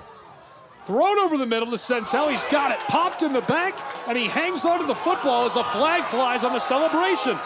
And the Trion Bulldog fans are not happy, folks. That was the back judge who threw the flag.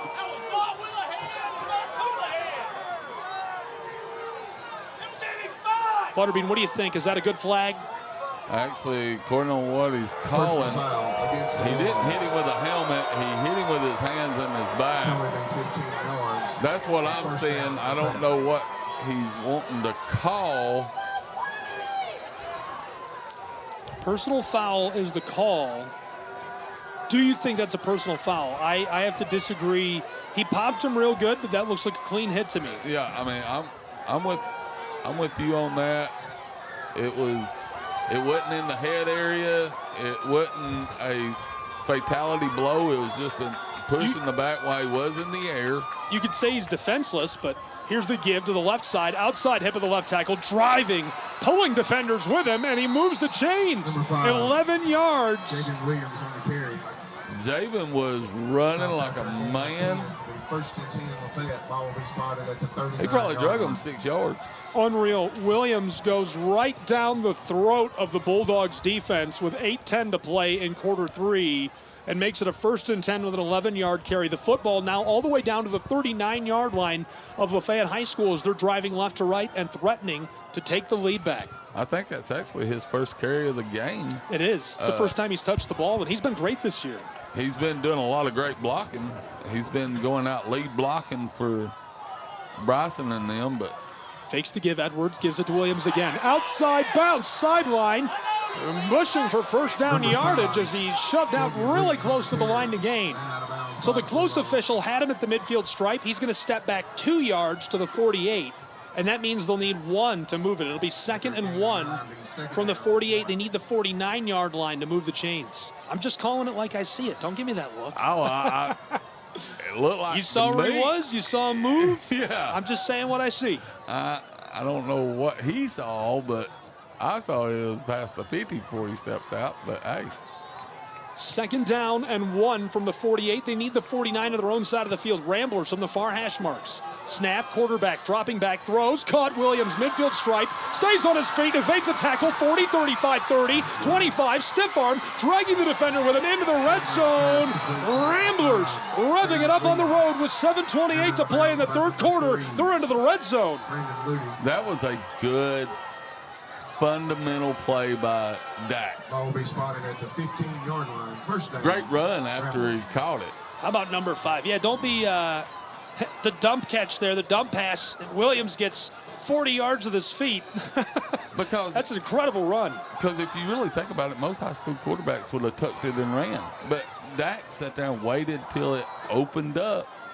If y'all didn't get to see it, I mean, number 5 was on the other side of the field. I mean, he had to come a long ways to grab that little dump pass.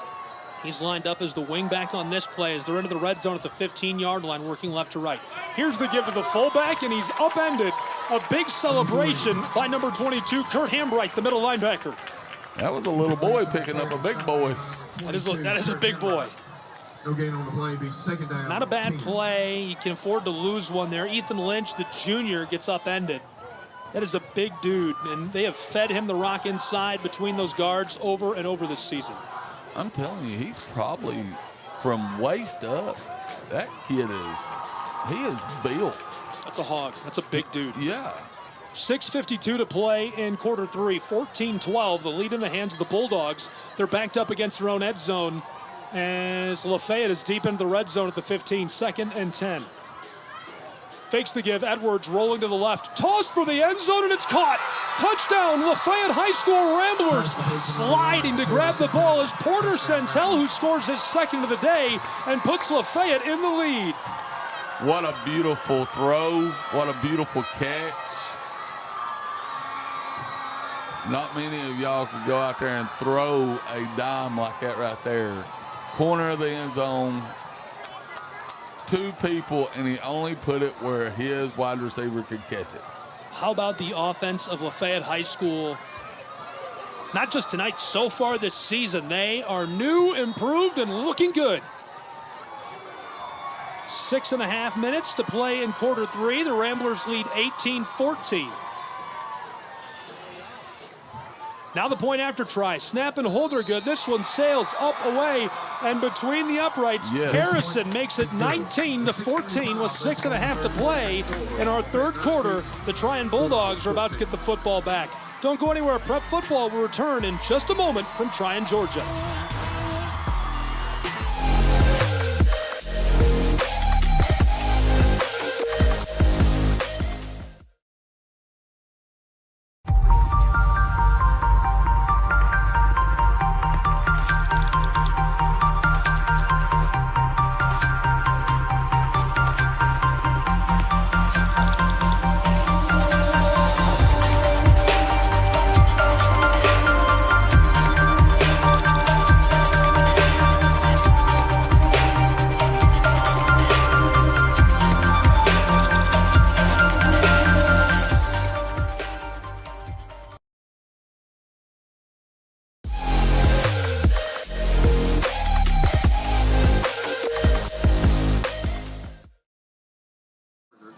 I'm Gabriel Schrei. Sean Butterbean Green here with me for the Ramblers and Bulldogs. LaFayette has just scored and taken the lead back by 5 points with 6.5 to play in quarter three. This one is going to be booted from left to right down to the Bulldogs. They're going to return it from inside of the 10 across the 20-25 out to the 30. Spin move, he's dragged down. Nice return to start the drive. So they'll have decent field position from the 30. They'll need to go 70 yards to the end zone to get the lead back from Lafayette High School.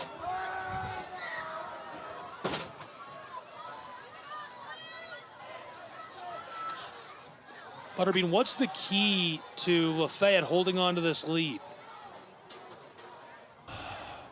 Got to cut down on mental mistakes. You know, just like earlier we was doing pretty good and had a false start. We got to keep our momentum going, but we also need to keep our excitement to a mid-level. Don't want to get no stupid call here right now. From right to left, the Trion Bulldogs, the very center of the field at their own 30-yard line. High snap given, tailback stopped for a loss. Lee is dragged down in the backfield. A great play, and we've seen him all night and all season. Andrew Huggins entered today with 20 tackles, 5 for a loss, a bunch of quarterback hurries. He's got a pass deflection, and here again, he makes the big play for the loss. 2 yards off the chart already. That kid is just playing out of his skin right now. Really, really talented on the defensive side of the ball. Trion Bulldogs have to spark something here with the way Lafayette eats clock. The way our defense is playing, you can give every one of them a cape to be Superman. Lane Callan, the junior quarterback, is going to keep it himself. Headed to the far sideline, down the 25. Hit and dropped in the backfield for a loss again. Lafayette swarms him, 4 defenders on top of him. The play made primarily by Dejon Carruthers, the first to him. The sophomore gets a hold of Jersey and takes him down. Number 9 with the play. That's a bad man over there on that side. You know, him and Huggins, they're actually bouncing back and forth. So I think one is playing strong side, one's playing weak side. Which one's the weak side? I don't know. Neither one of them's weak. You try to run away from one, you hit the other, and so far it's working. 5 minutes sharp left to play in quarter three between the Ramblers and Bulldogs. Here's Trion High School. On 3rd and 17 from their own 24. Pitched across. Bryson Roberts is tackled down again by the Ramblers. Bryson Cleghorn is right there. Following him closely is Tay Ware for the tackle. These two keep it rolling and rev it up for the Ramblers. It's a 4th and 20. The football back to the 22-yard line of Trion High. So we could actually put them two together and put them as Batman and Robin. No kidding. Trion's Bulldogs are going to punt it away. And I think that's a great decision based on the amount of time left and their position on the field. Their defense cannot allow a score here. A long, grinding drive by the Ramblers would be catastrophic. Ramblers are watching for a fake. Everybody's moving. 2 receivers split out wide for what looks like it could be a fake on the punt. Snap back to the punter. He gets it away. Nearly tipped. Return man. Bryson Cleghorn lets it go over the 45, rolling to the 40, stops at the 41-yard line. Lafayette will take over on this drive with 4 minutes exactly to play in the third quarter, leading by 5, 19-14, just 59 yards away from the end zone.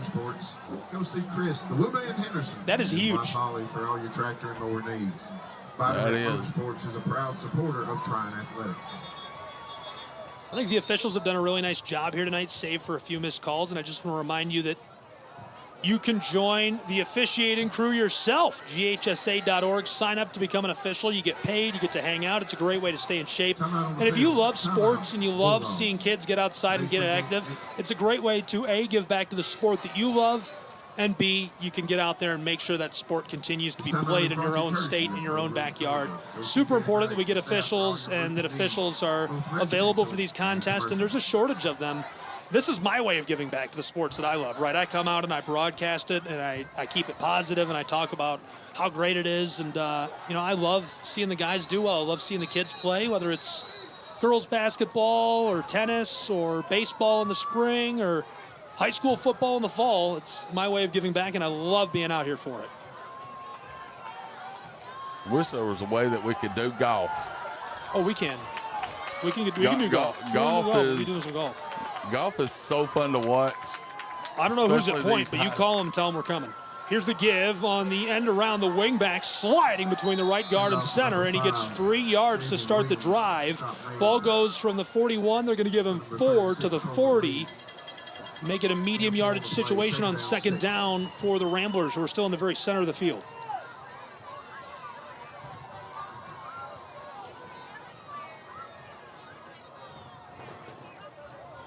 You know, I just like watching and seeing these kids play team sports, because you're not just building a team, you're building a culture, you're building manhood. I mean, there's a lot of things you can take from football. Edwards hands it off Williams to the far side, left side of the line. He's tripped and dropped after a gain of 2. Makes it third down and a long 4. The spot doesn't look long. They give him, well, yeah, we'll call that a long 4. Third and long 4.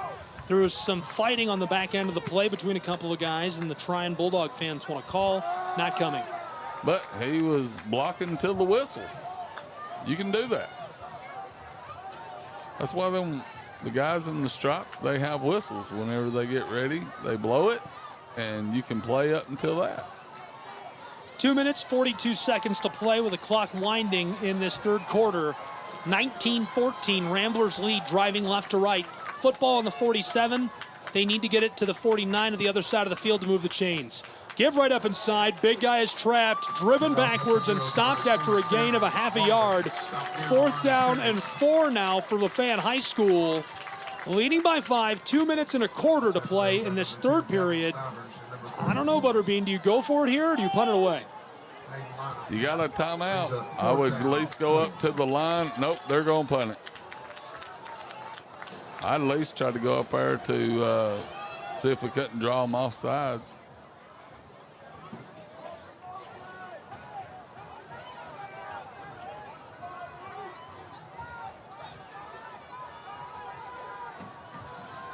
Fourth down and 4. Up back, motions across.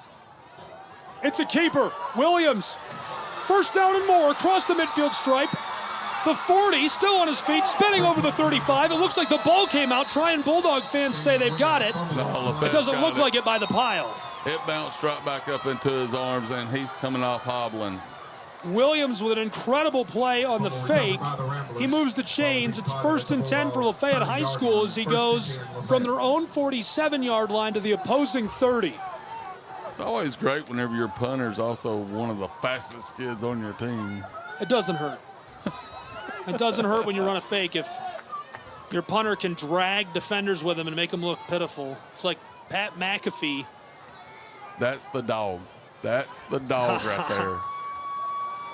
1:22 left to play in quarter 3. Clock winding. Ramblers end around to Penson. Big guy, wingback, left side, outside hip of the left tackle. Driving forward, 5 yards more to the sideline. 6, maybe 7. Referee still shuffling towards the line to gain. Nice gain. Goes from the 30. The close officials got him at the 25, and the far official will step back there as well. Maybe the 26, very close to the 25. Inside of a minute to play in the third quarter. Ramblers working from the far hash marks, going left to right, leading by 5.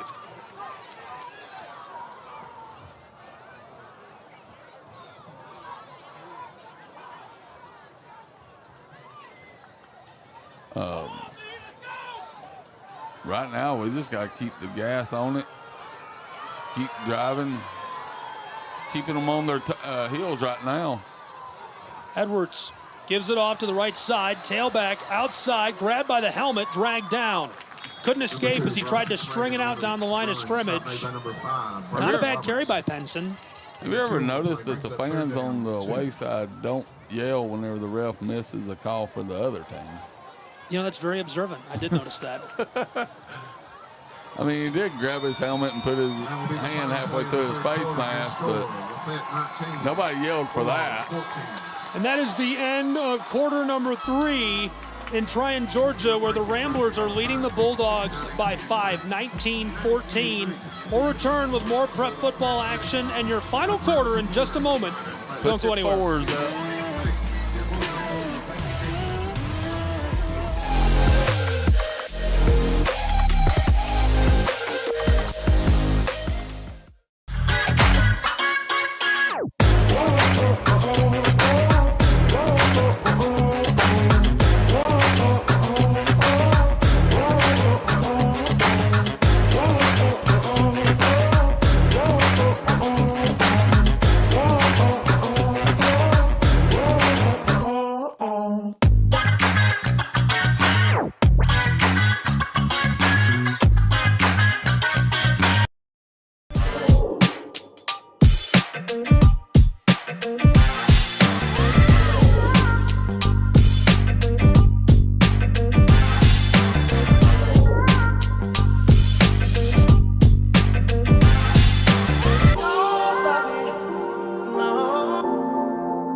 On the radio and live, glad to have you along with us for all the action.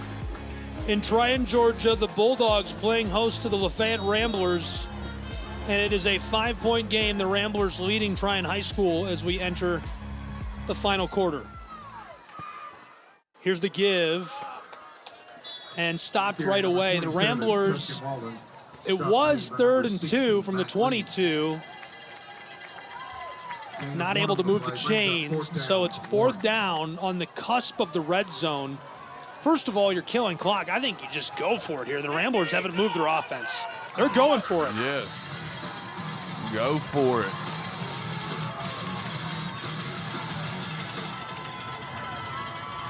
Dax Edwards, tush push, shoved over the top. Ramblers, both teams say they've got it. Pile goes backwards, but on forward progress, I think you move it.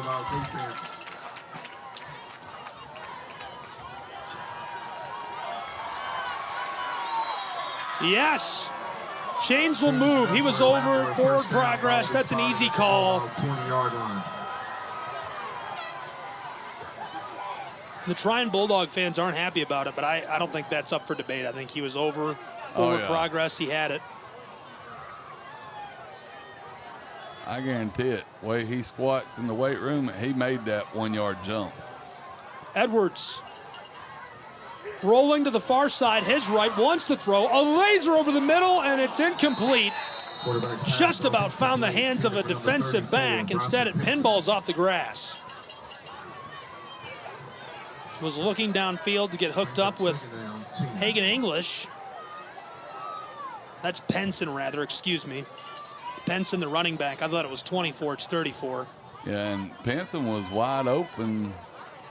Just couldn't get it back with everybody running at him. He was under distress.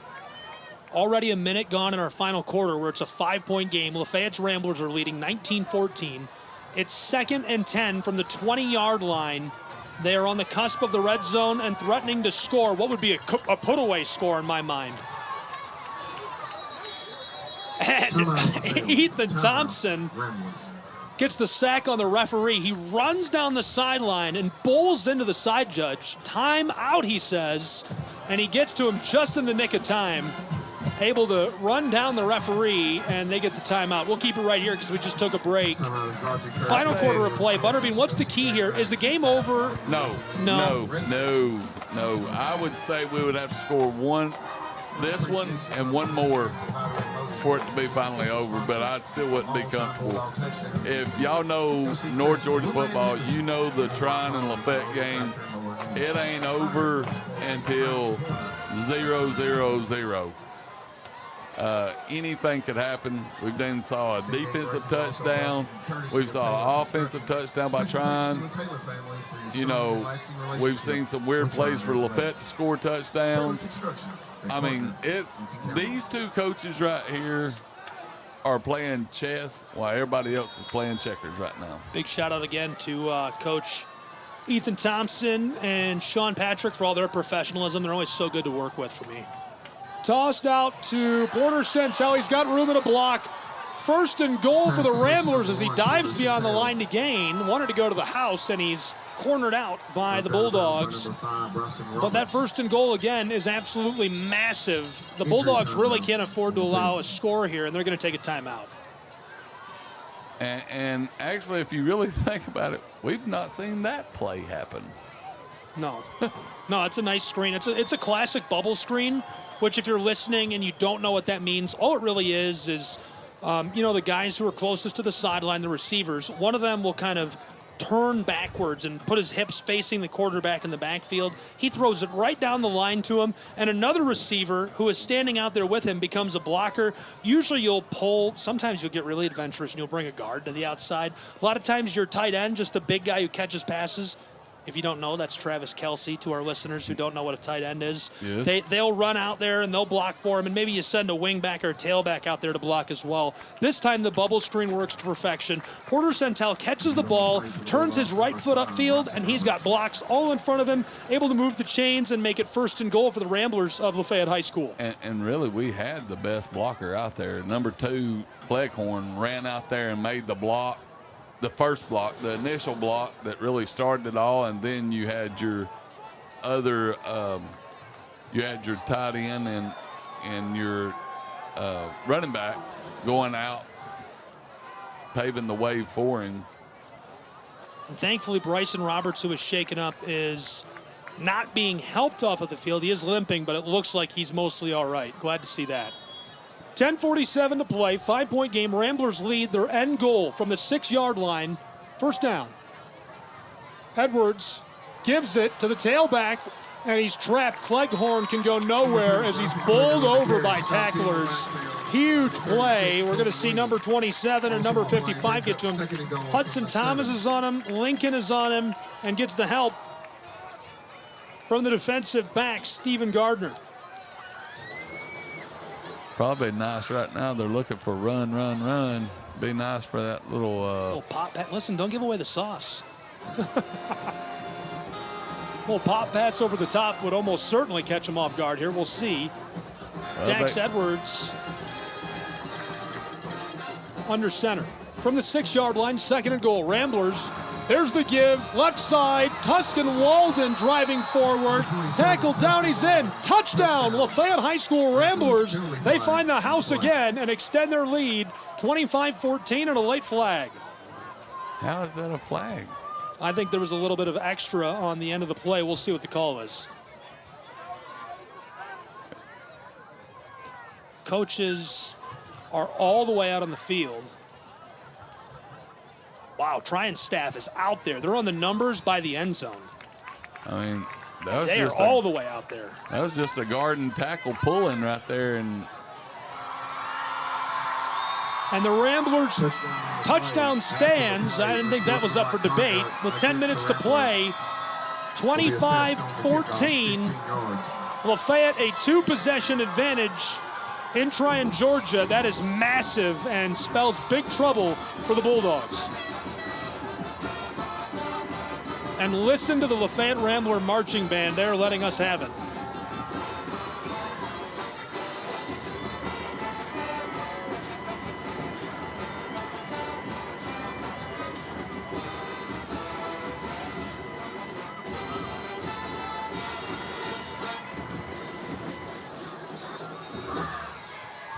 Now for the point after try.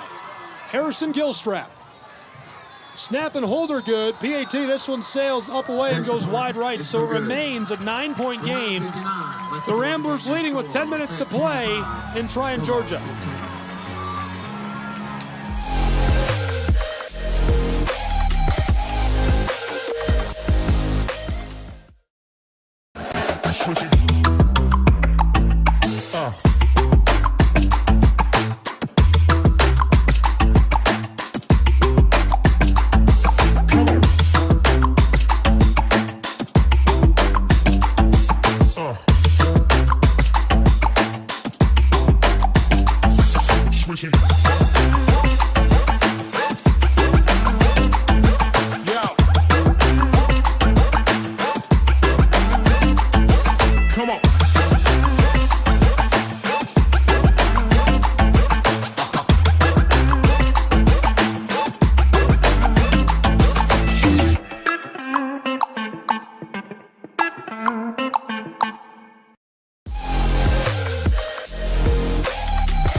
And a penalty assessed against the Ramblers before the kickoff. Welcome back to Trion, Georgia. Prep football, LaFayette just scored to push their lead to 9. They were leading by 5. Missed the PAT. It's a 2-possession game with 10 minutes to play between the Bulldogs of Trion and the Ramblers of Lafayette High School. We're back underway as this one is booted from right to left. Fielded at the 30, Bulldog man, 40. Stopped from behind, and he's going nowhere. Trapped and dropped by Lafayette High School's Ramblers. A decent return, just couldn't get away. It's Christian Henderson on the return. We haven't seen a lot of action from the senior tailback today. He was almost my player to watch with this game, too. He's been productive in his career.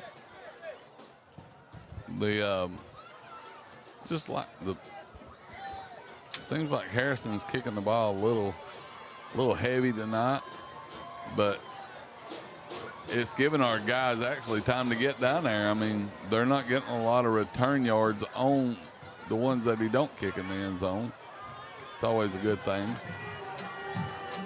All right, we need our defense to get pumped up here and go ahead. 3 up, 3 out would be great right now. 9:53 to play in this game, 9-point game. Double reverse flea flicker. Uncorks one to the left side. They read it perfectly, and he couldn't make the INT. Through the hands of the safety, he drops it. 2nd and 10. Oh, my goodness. That's Torbett he thought he had it timed just right, and it just went right through his fingertips. That would have been a big play. That burns, but it's prep football, and I think my big sentiment with that is tomorrow I hope you'll join me for Presbyterian and Erskine on ESPN. I would not forgive the safety there. My message here is, hey, you're in position to make the play. You're going to catch it next time, bud. Yeah. He was right there. And they read it perfectly, which that's great coaching, great use of film. Didn't catch it. Hey, that's about the right attitude. In trouble after the snap in the shotgun. Flag down, check down pass. Henderson, the tailback, down the close sideline. 40, steps out. So he's behind the line of scrimmage. It's the 42, and it's a loss of at least 4 yards. Right now they've got him marked, 2 yards. They've got him marked at the 40 for a loss of 2, 9:34 to play, and there's a flag down. We'll see what that is. Lots of unpacking to do after that play. Yeah, I think it was probably a hold. Has to be. Extremely messy. But then it could be player downfield. Here's the call from our referee. Hold is the call against the Trion Bulldogs. And so they're going to march Trion High School back as the Rambler faithful on the road go wild. And they've completely filled the away stands. That's one thing you can say about the orange and black. They do travel well. You weren't kidding.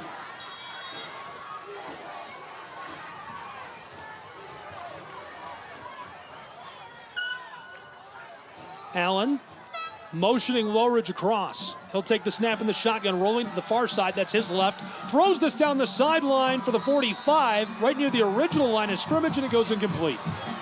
And I think he just broke the chain markers. Oh, he did? Oh, no. In the arms of an angel, may the chain markers rest in peace. He broke the down and distant marker. Oh, and they fixed it. Congratulations to the chain gang. It looks good as new.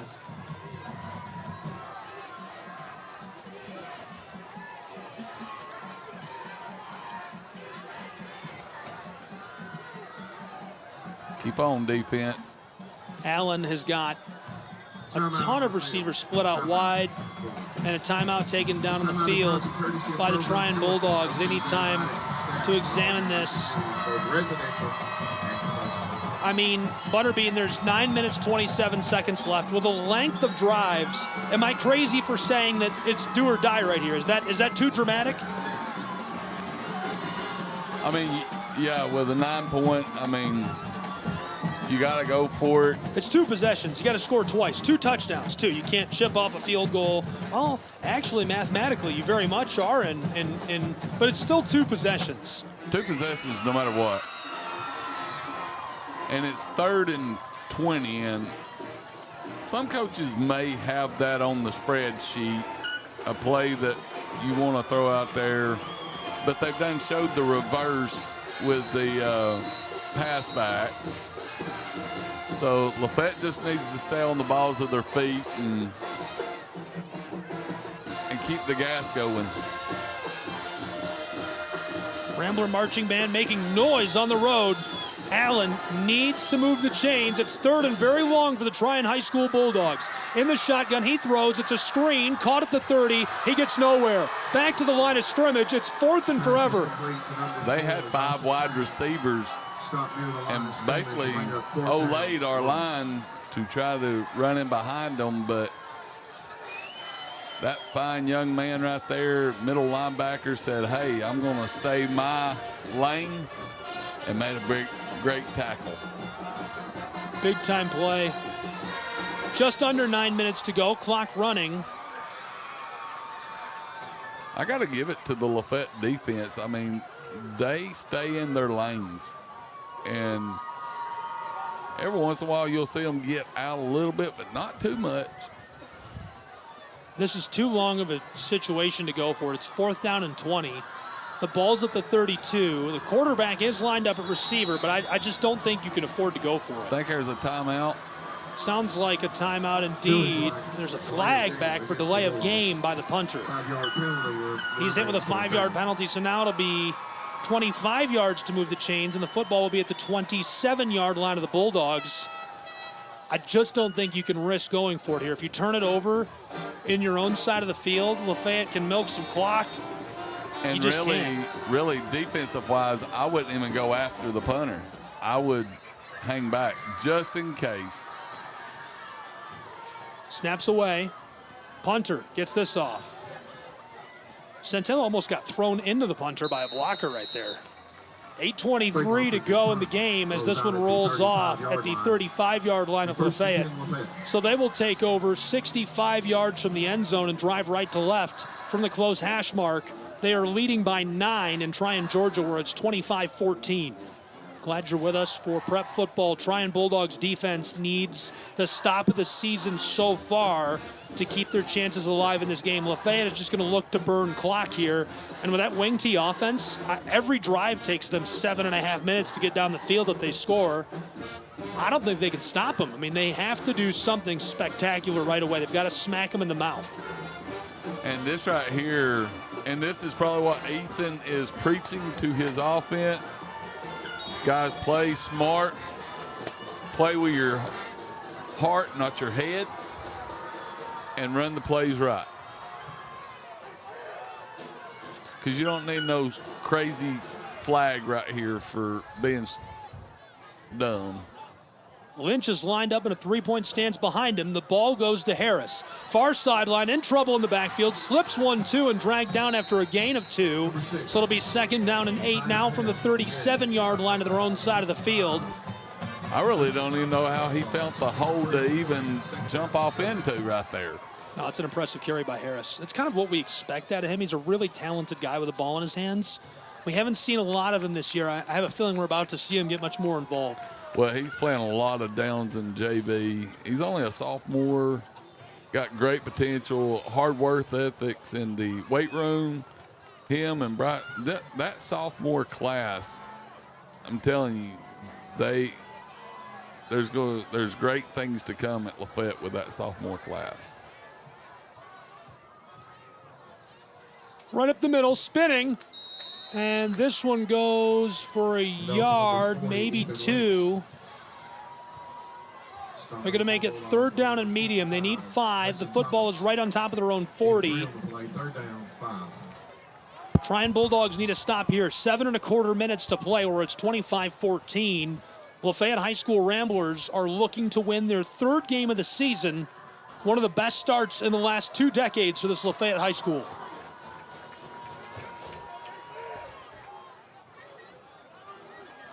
They just need to keep running. We need to get a first down right here. Get a first down, and then just run that little clock.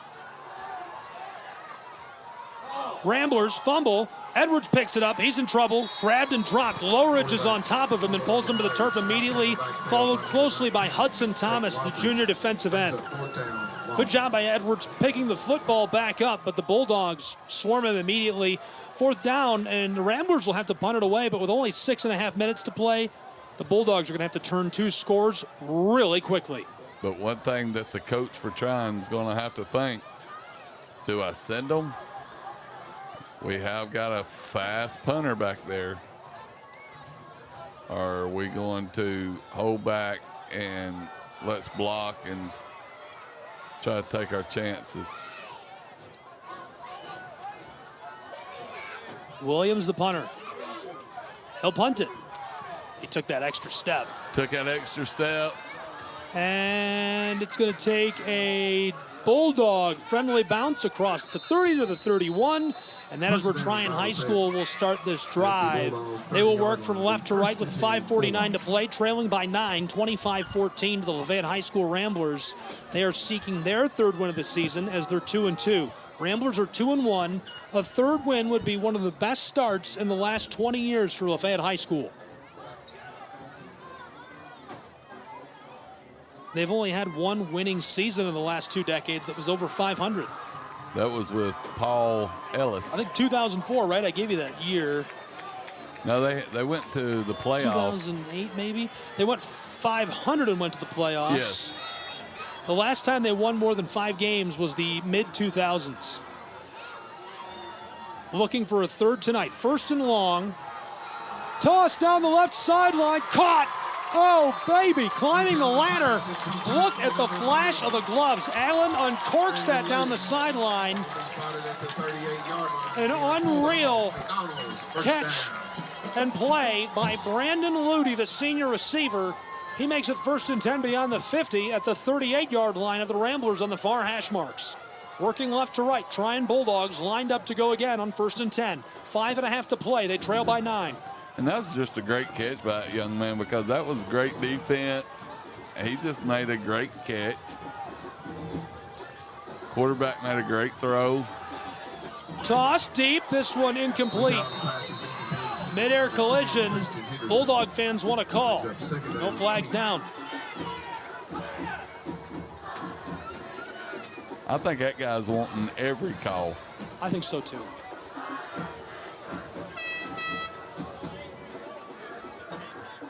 He's probably jacked up on monster drinks. A little too much Mountain Dew tonight? Yeah, a little too much Mountain Dew. Allen in the backfield, rolling to the close side. That's his right. Throws it for the 30-yard line. It's caught. Coming back to the ball, Dawson Crane makes the catch. His 12th of the season. It puts him over 130 yards receiving with less than 5 minutes to play.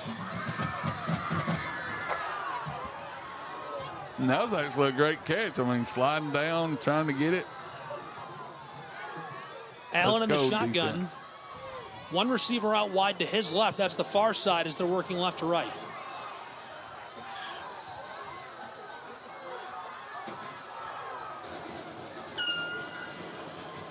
Fakes the give. No, Henderson does take it. The tailback right up the middle, and he nearly makes it to the 20-yard line. They needed a yard. They got 9. First and 10 just outside of the red zone for the Trion High School Bulldogs. 4 minutes, 34 seconds to play. They're trailing by 9, a 2-possession game. They've got to score, get the ball back, and score again to overcome the Ramblers. Allen in the shotgun takes the snap, throws quickly to the close sideline, a battle for the ball, and it's incomplete. Looking for the tailback again.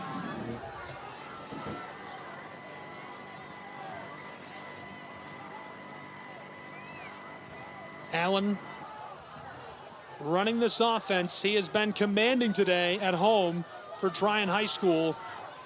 They must score quickly. 4 minutes to play and trailing by 9. He'll run this from the shotgun.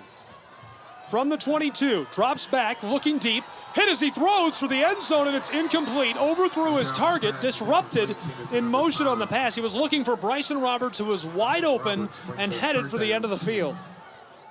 Clock stops, 3rd and 10. And he is not too happy. I don't know what went on, but he wasn't too happy. He was getting bull rushed there by the LaFayette defense. That Rambler defensive line has been menacing. I mean, they're back there. Audible coming in from Sean Patrick and the offensive coordinator of Trion High School's Bulldogs. 4:10 to play. Here's the snap to Allen. He's rolling to the far side. That's his left. Throws to the sideline. Caught 2 yards shy of the sticks. We'll see where they mark him. It'll be 4th down and short in the red zone for Trion High School with 4 minutes to play. Yes, they're going to mark him 2 yards shy of the line to gain.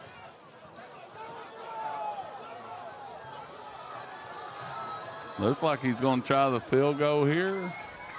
Interesting. Indeed, Trion High School's Bulldogs are going to kick the field goal with 4:05 to play. But I would watch for the fake. I don't even think you defend the field goal here. I think you line up in like a prevent. That looks like a lot of people in that huddle.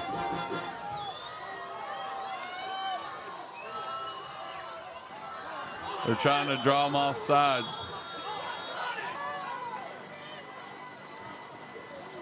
And timeout down on the field. Taken by the Trion Bulldogs. We're going to take a timeout with them and return in just a moment. It's a 9-point game with 4 minutes and 5 seconds to play. Trion High School threatening to score. They need 2 to get the lead back.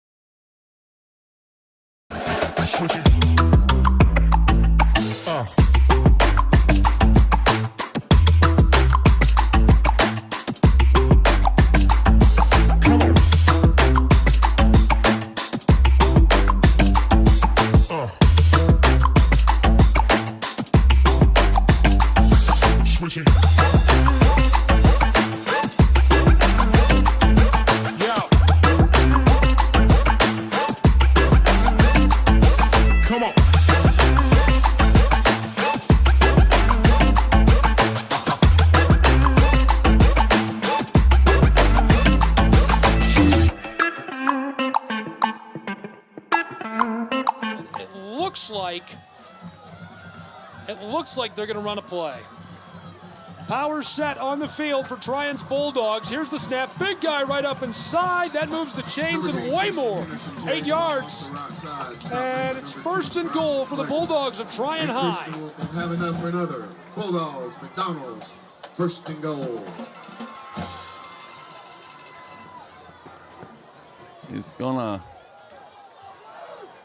They're gonna have to make that stone wall again.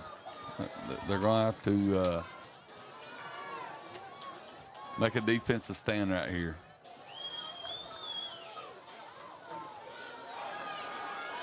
Here's the snap. Allen's in trouble, throws the stiff arm. Long toss, right near the line of scrimmage. Henderson's got it. He's bowled over with a knee-cutting tackle by Penson. Henderson gets the ball, gets beyond the original line of scrimmage for a couple. Now it's 2nd and goal. Trion Bulldogs hurrying to line up with 3:20 to go. He was trying to run like Johnny Manziel out there. And he spikes the ball. I like that comparison for him. He's not quite as mobile, but that's a fun one. McAllen stops the clock with 3 minutes, 13 seconds. But shouldn't they move the ball back where he spiked it? Incomplete pass. Oh. 3rd and goal. 4-yard line. I hate using it down there to stop the clock with 3:13 to play. Trion is going to do whatever they can. Bulldogs, man, takes the snap, rolling to the close side, heads right, picked off. Ramblers, 10-yard line, Go. 20, 30-yard line. He's got a blocker. He's gone. Tay Ware, midfield strike, opposing 40, 30. He cuts it back around the quarterback. Allen at the 20. House call, baby. Touchdown. LaFayette High School Ramblers. The pick 6 with 2:55 to play. It's 31-14.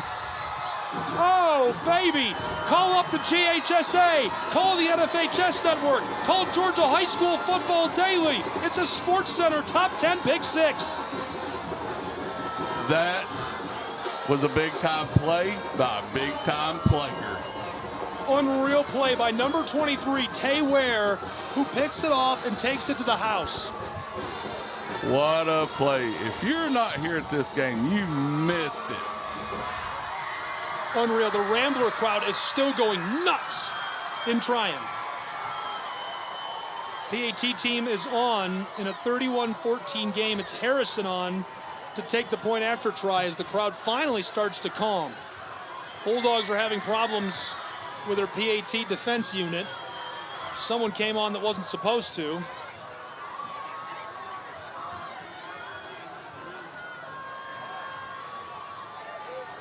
Oh, we're waiting for An official, I think you're right. An official. He was having some political discussion with the coach of Trion High School. Snap and hold are good. PAT, this one sent up, away, and through. LaFayette is leading by 32-14 with less than 3 minutes to play in Trion, Georgia. Butterbean, it's safe. The Ramblers are off to one of their best starts, if not the best start, since 2004. Oh, buckle your seatbelt, my friend. We're going to need some racing harnesses in this press box for the rest of the year. Ethan Thompson has the Lafayette High School Ramblers firing on all cylinders. And I tell you, the big thing right now is if this stays true, there's going to be a party in downtown Lafayette tonight on the way back through town. Less than 3 minutes to play, 32-14. Does Trion have a chance? You've got to turn a score every 60 seconds for the rest of the game to come back. Rambler kick unit is not on the field. I think Ethan Thompson is looking for someone. I think we had somebody shooken up a little bit, so trying to make sure we got the 11 guys out there. Timeout taken by the Lafayette Ramblers. We're going to take a timeout as well. It is prep football. It is 32-14. Ramblers, a commanding lead on the road. Don't go anywhere.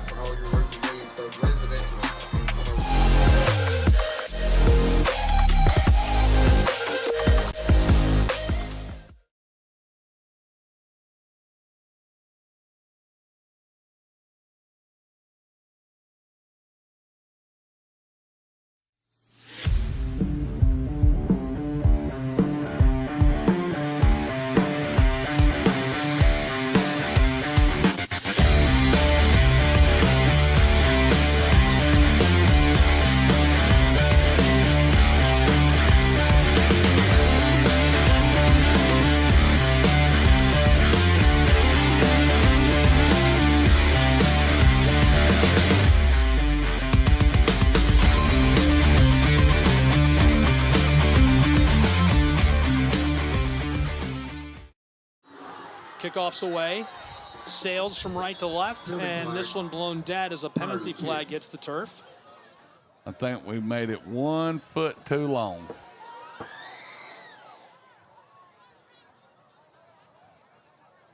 Got to say, that ball was not heavy there for Harrison Gilstrap. He put it into the end zone, but now he's going to have to back up a little bit. Substitution against the Ramblers, 12 man on the field.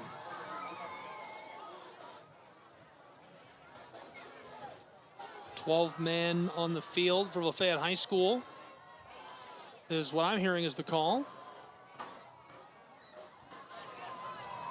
3, 6, 9, 10, 11. We got 11 now.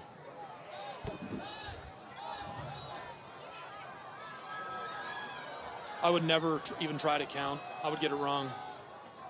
Would love for you to join me tomorrow. If you're not watching a night game, but you're watching college football all day, put on the hottest team in FCS football, the Presbyterian Blue Hose Giant Slayers. Knocked off Mercer, the number 11 team, beat the Furman Paladins. Now they play at home tomorrow. 2 schools with over 10,000 students. This one is bobbled and rolls off. Keep taking by number 27, Stephen Gardner. Ouch. And so that was a live ball for a moment as Gardner couldn't get it. 14-yard line. Bulldogs. It'll be first and 10. Good kick by Gilstrap. I mean, what is that on the 15-yard line?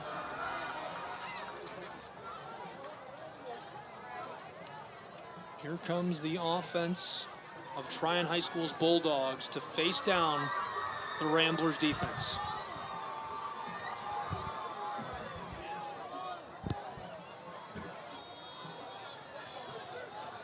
Inside of 3 minutes to play, 32-14 Lafayette. Butterbean hit me with a stat during the break. Allen, check down, is swatted down. Oh my goodness. Andrew Huggins tipped it. Brandon Moody brings up second down 10. You're saying Carruthers tipped it? Yes. Second and 10, 2:48 to go. The last time that Lafayette beat Trion High School, you gave me the number. What is it? 2011. 2011. Lafayette has not finished a season over 500 since 2004, seeking their 3rd win. A bomb down the right sideline by Allen. A fight for the ball. Ramblers got it. We got it. INT. Lafayette High School takes the ball away. Picked off. Unreal. Jordan Ridley with a pickoff right there. 44-yard line. He stayed in his hip pocket for, that was a long pass. And he is celebrating with his teammates in style. Well deserved. That was a 40-yard pass by a young man from Trion. Allen bombs it downfield, and instead of getting the result he wants, the ball is back in the hands of the Ramblers, who are leading 32-14. We've got 2 minutes and 37 seconds to play from Trion, Georgia. The Ramblers can burn the clock out.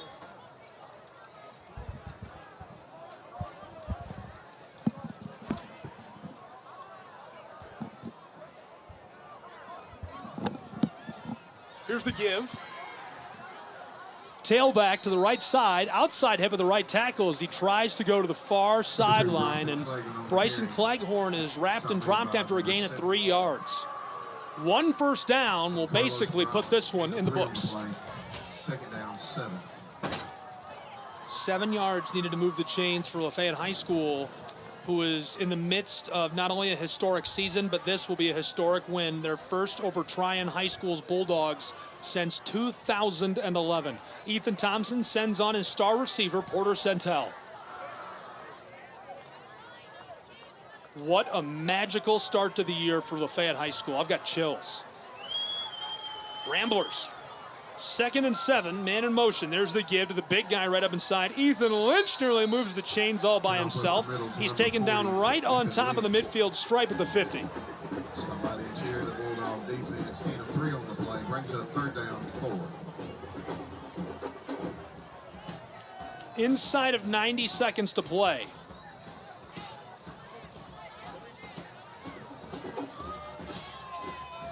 Lafayette marching band letting us hear it.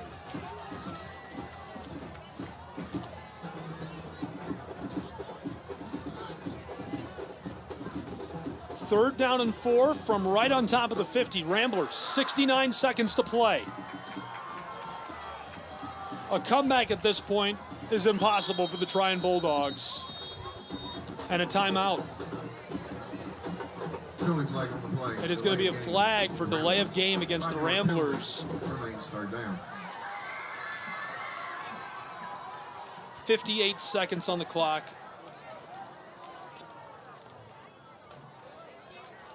Third down and 9 for Lafayette High School.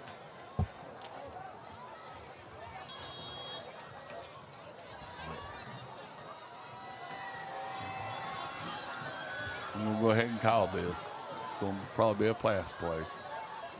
Oh. Give by Edwards to the close side on the left. Javelin Williams, midfield stripe, over to the 40. He moves the chains. First and 10, Lafayette High School with 52 seconds to play as he steps out. Ball be spotted at the 40-yard line. The Ramblers have all but won this game. That's it. Got a cramp with Santel Porter. Injury timeout on the field. And the band of the Ramblers is letting us have it. It's 32-14 with 52 seconds to play. Lafayette High School is going to topple the Trion Bulldogs for the first time since 2011. While we're here, also give a shout out to Josh James, Coach James, the flag football coach. He's listening in with us. Sally McGinnis and her boys are sitting here listening to us. Very appreciative of our listeners from around the country. And our sponsors. We thank you a lot. What a bargain. Sponsored the Lafayette Rambler football team. They're about to be the hottest thing in North Georgia with their third win of the year and their first since 2011 over the Trion Bulldogs. 52 seconds to play. First and 10 Ramblers leading 32-14 in enemy territory at the 45. Little push up inside. Clock will run. One kneel down and it's all over. Well, two kneel downs. United Community Bank wishes you safe travels home this evening. Thank you for your attendance and promoting good sports. Will they even make them do it? Be sure to pick up any trash in the area and don't forget to come see the fine folks at United Community Bank. There was just over 40 seconds to play. Should need two knees. Yes, second and long. They're going to take the second knee. Here it is. And it's in the books. It's official. The Ramblers have done it. 32-14. Lafayette High School topples the Trion Bulldogs for the first time since 2011. Congratulations, Lafayette Ramblers. Congratulations, Lafayette, Georgia. Congratulations, Ethan Thompson.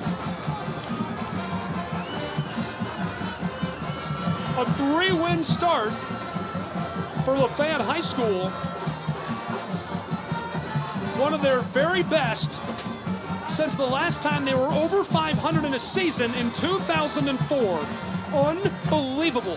What an electric start, Sean. As alum, as somebody who coaches for this program, what are you feeling? What are you thinking, my friend? Hey, I'll go ahead and tell you, this is probably the biggest game of the season. And this right here is the momentum. You come down here and you sit here and you watch, and I've been coming to Trion Lafayette games for years. And it's, I don't know, I'm just trying to take it all in right now that, you know, it's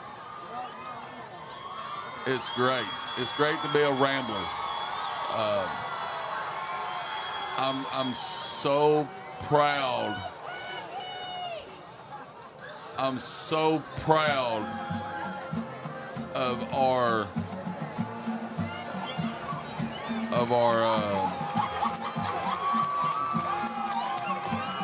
young men, and we have stupid kids that are going out doing stupid things.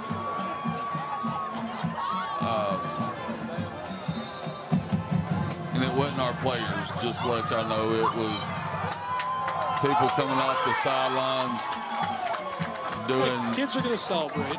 Yeah. But I tell you, for these kids right here in the orange and black, It is remarkable to sit there and listen to that alumni being played on Trion's field, knowing that you won. Unbelievable moment to cap an unbelievable performance by the Ramblers. We'll break when we return. Post-game show on Georgia 93.7 AM 1590 WQCH. Thank you. Representative Mike Cameron, asking you to join me in rooting on. Thank you for being with us. As you can hear the radio in the background, that will wrap our coverage from Trion High School on the Southeast Sports Network. Again, your final score is a big one in favor of the Lafayette Ramblers, a 32-point win. Incredible. Lafayette, their first victory over Trion since 2011, their first 3-win start, basically since they went 500 way back, or over 500 way back in 2004. Congratulations to Lafayette High and the Ramblers. Thanks for joining us on the Southeast Sports Network. All games and events airing on our networks are broadcast live in our copyright material. Today's game will be archived inside of the Amper platform where you viewed it and available for replay. This has been a presentation of Tri Media and the Southeast Sports Network.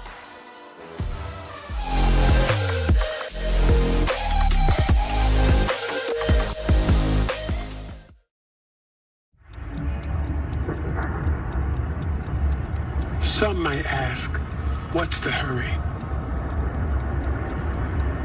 But if it's the difference between getting McDonald's breakfast and settling for a Big Mac, well, run like the wind.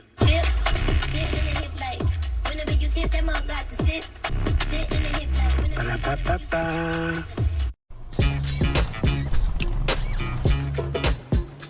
It's like that. Got him and stays fair.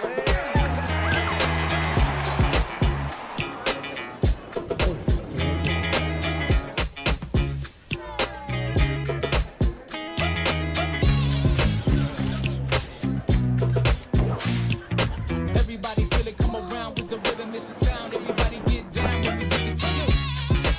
It's like that.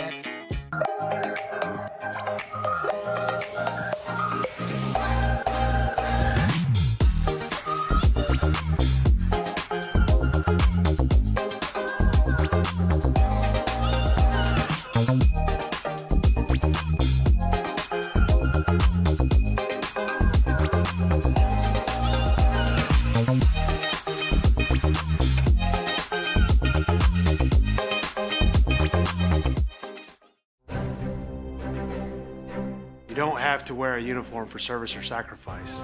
Every day, ordinary Americans perform extraordinary acts of courage and selfless service.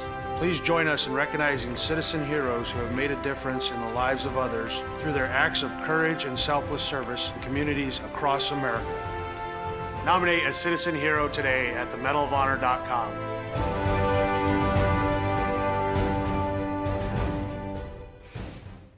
Welcome back to Super Bowl 58 in Las Vegas. Tony, what do you think? Quincy, it's 2 a.m. You have school tomorrow. Get some rest. See you tomorrow, Saquon. You got it, Quessy. His name is Quincy. The crowd goes wild. Hey, Quincy. Quincy! Your son's fantasies are going to destroy my house. Spin move. Quincy, take the slap. Hike. Here comes Fred Warner. I'm open. He's got Jefferson. Hit the gritty? Nah, hit the Quincy. Where is that boy going? Nobody was little number. Oh no! Bring it, little man. Cam Jordan.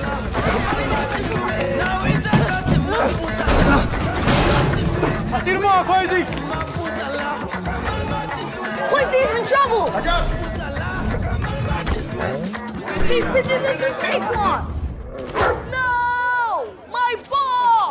That's on you, bro. Besides, I'm not even real.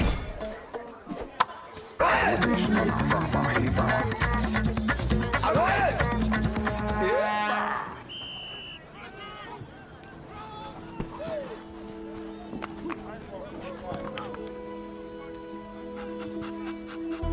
Is this your ball? What's your name? Quishy. Kwesi. I'm OC. I know that look. I know that dream. I had the same one. See, Kwesi, doesn't have to be a dream anymore. Doesn't matter where you're born, as long as you're born to play.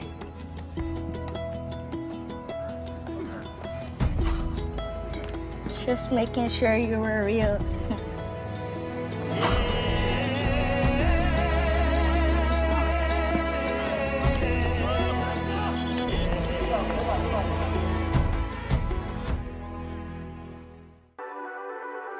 The Southeast Sports Network, your free ticket to front row sports action. From heart-pounding football showdowns to thrilling basketball games, experience every moment live, all from the comfort of your home. Your favorite athletes, broadcast in real time and on demand. It's not just streaming, it's your front row ticket to the best of Southeastern sports. And the best part? It's absolutely free. Don't miss a moment of your favorite teams. Join us now at the Southeast Sports Network. The Southeast Sports Network, your front row ticket to live sports. Mental health plays a massive role in professional soccer and in sports in general. We're all here to support each other. We're all here to help each other, and you never know what somebody is going through, whether it's on the field or off the field. For me, mental health plays a huge role when it comes to goalkeeping, because a lot of times the game is not near me and not near the goalkeeper, and it's important that I stay calm and stay ready and stay connected to the team even when the play is not by me.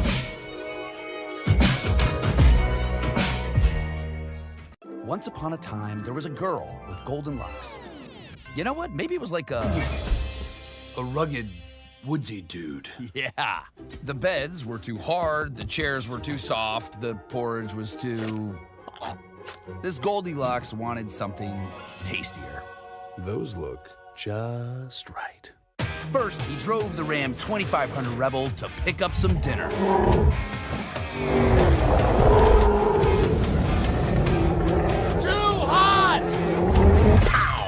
Some really big dinner.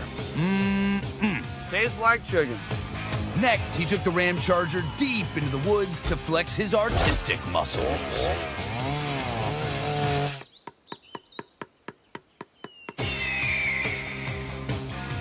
That was the village tree. Then, completely abandoning the narrative, he fired up the Ram RHO for a little joyride. Time to jump a volcano.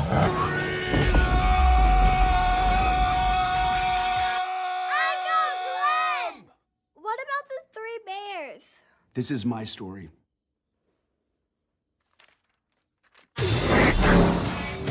But yeah, the bears were there.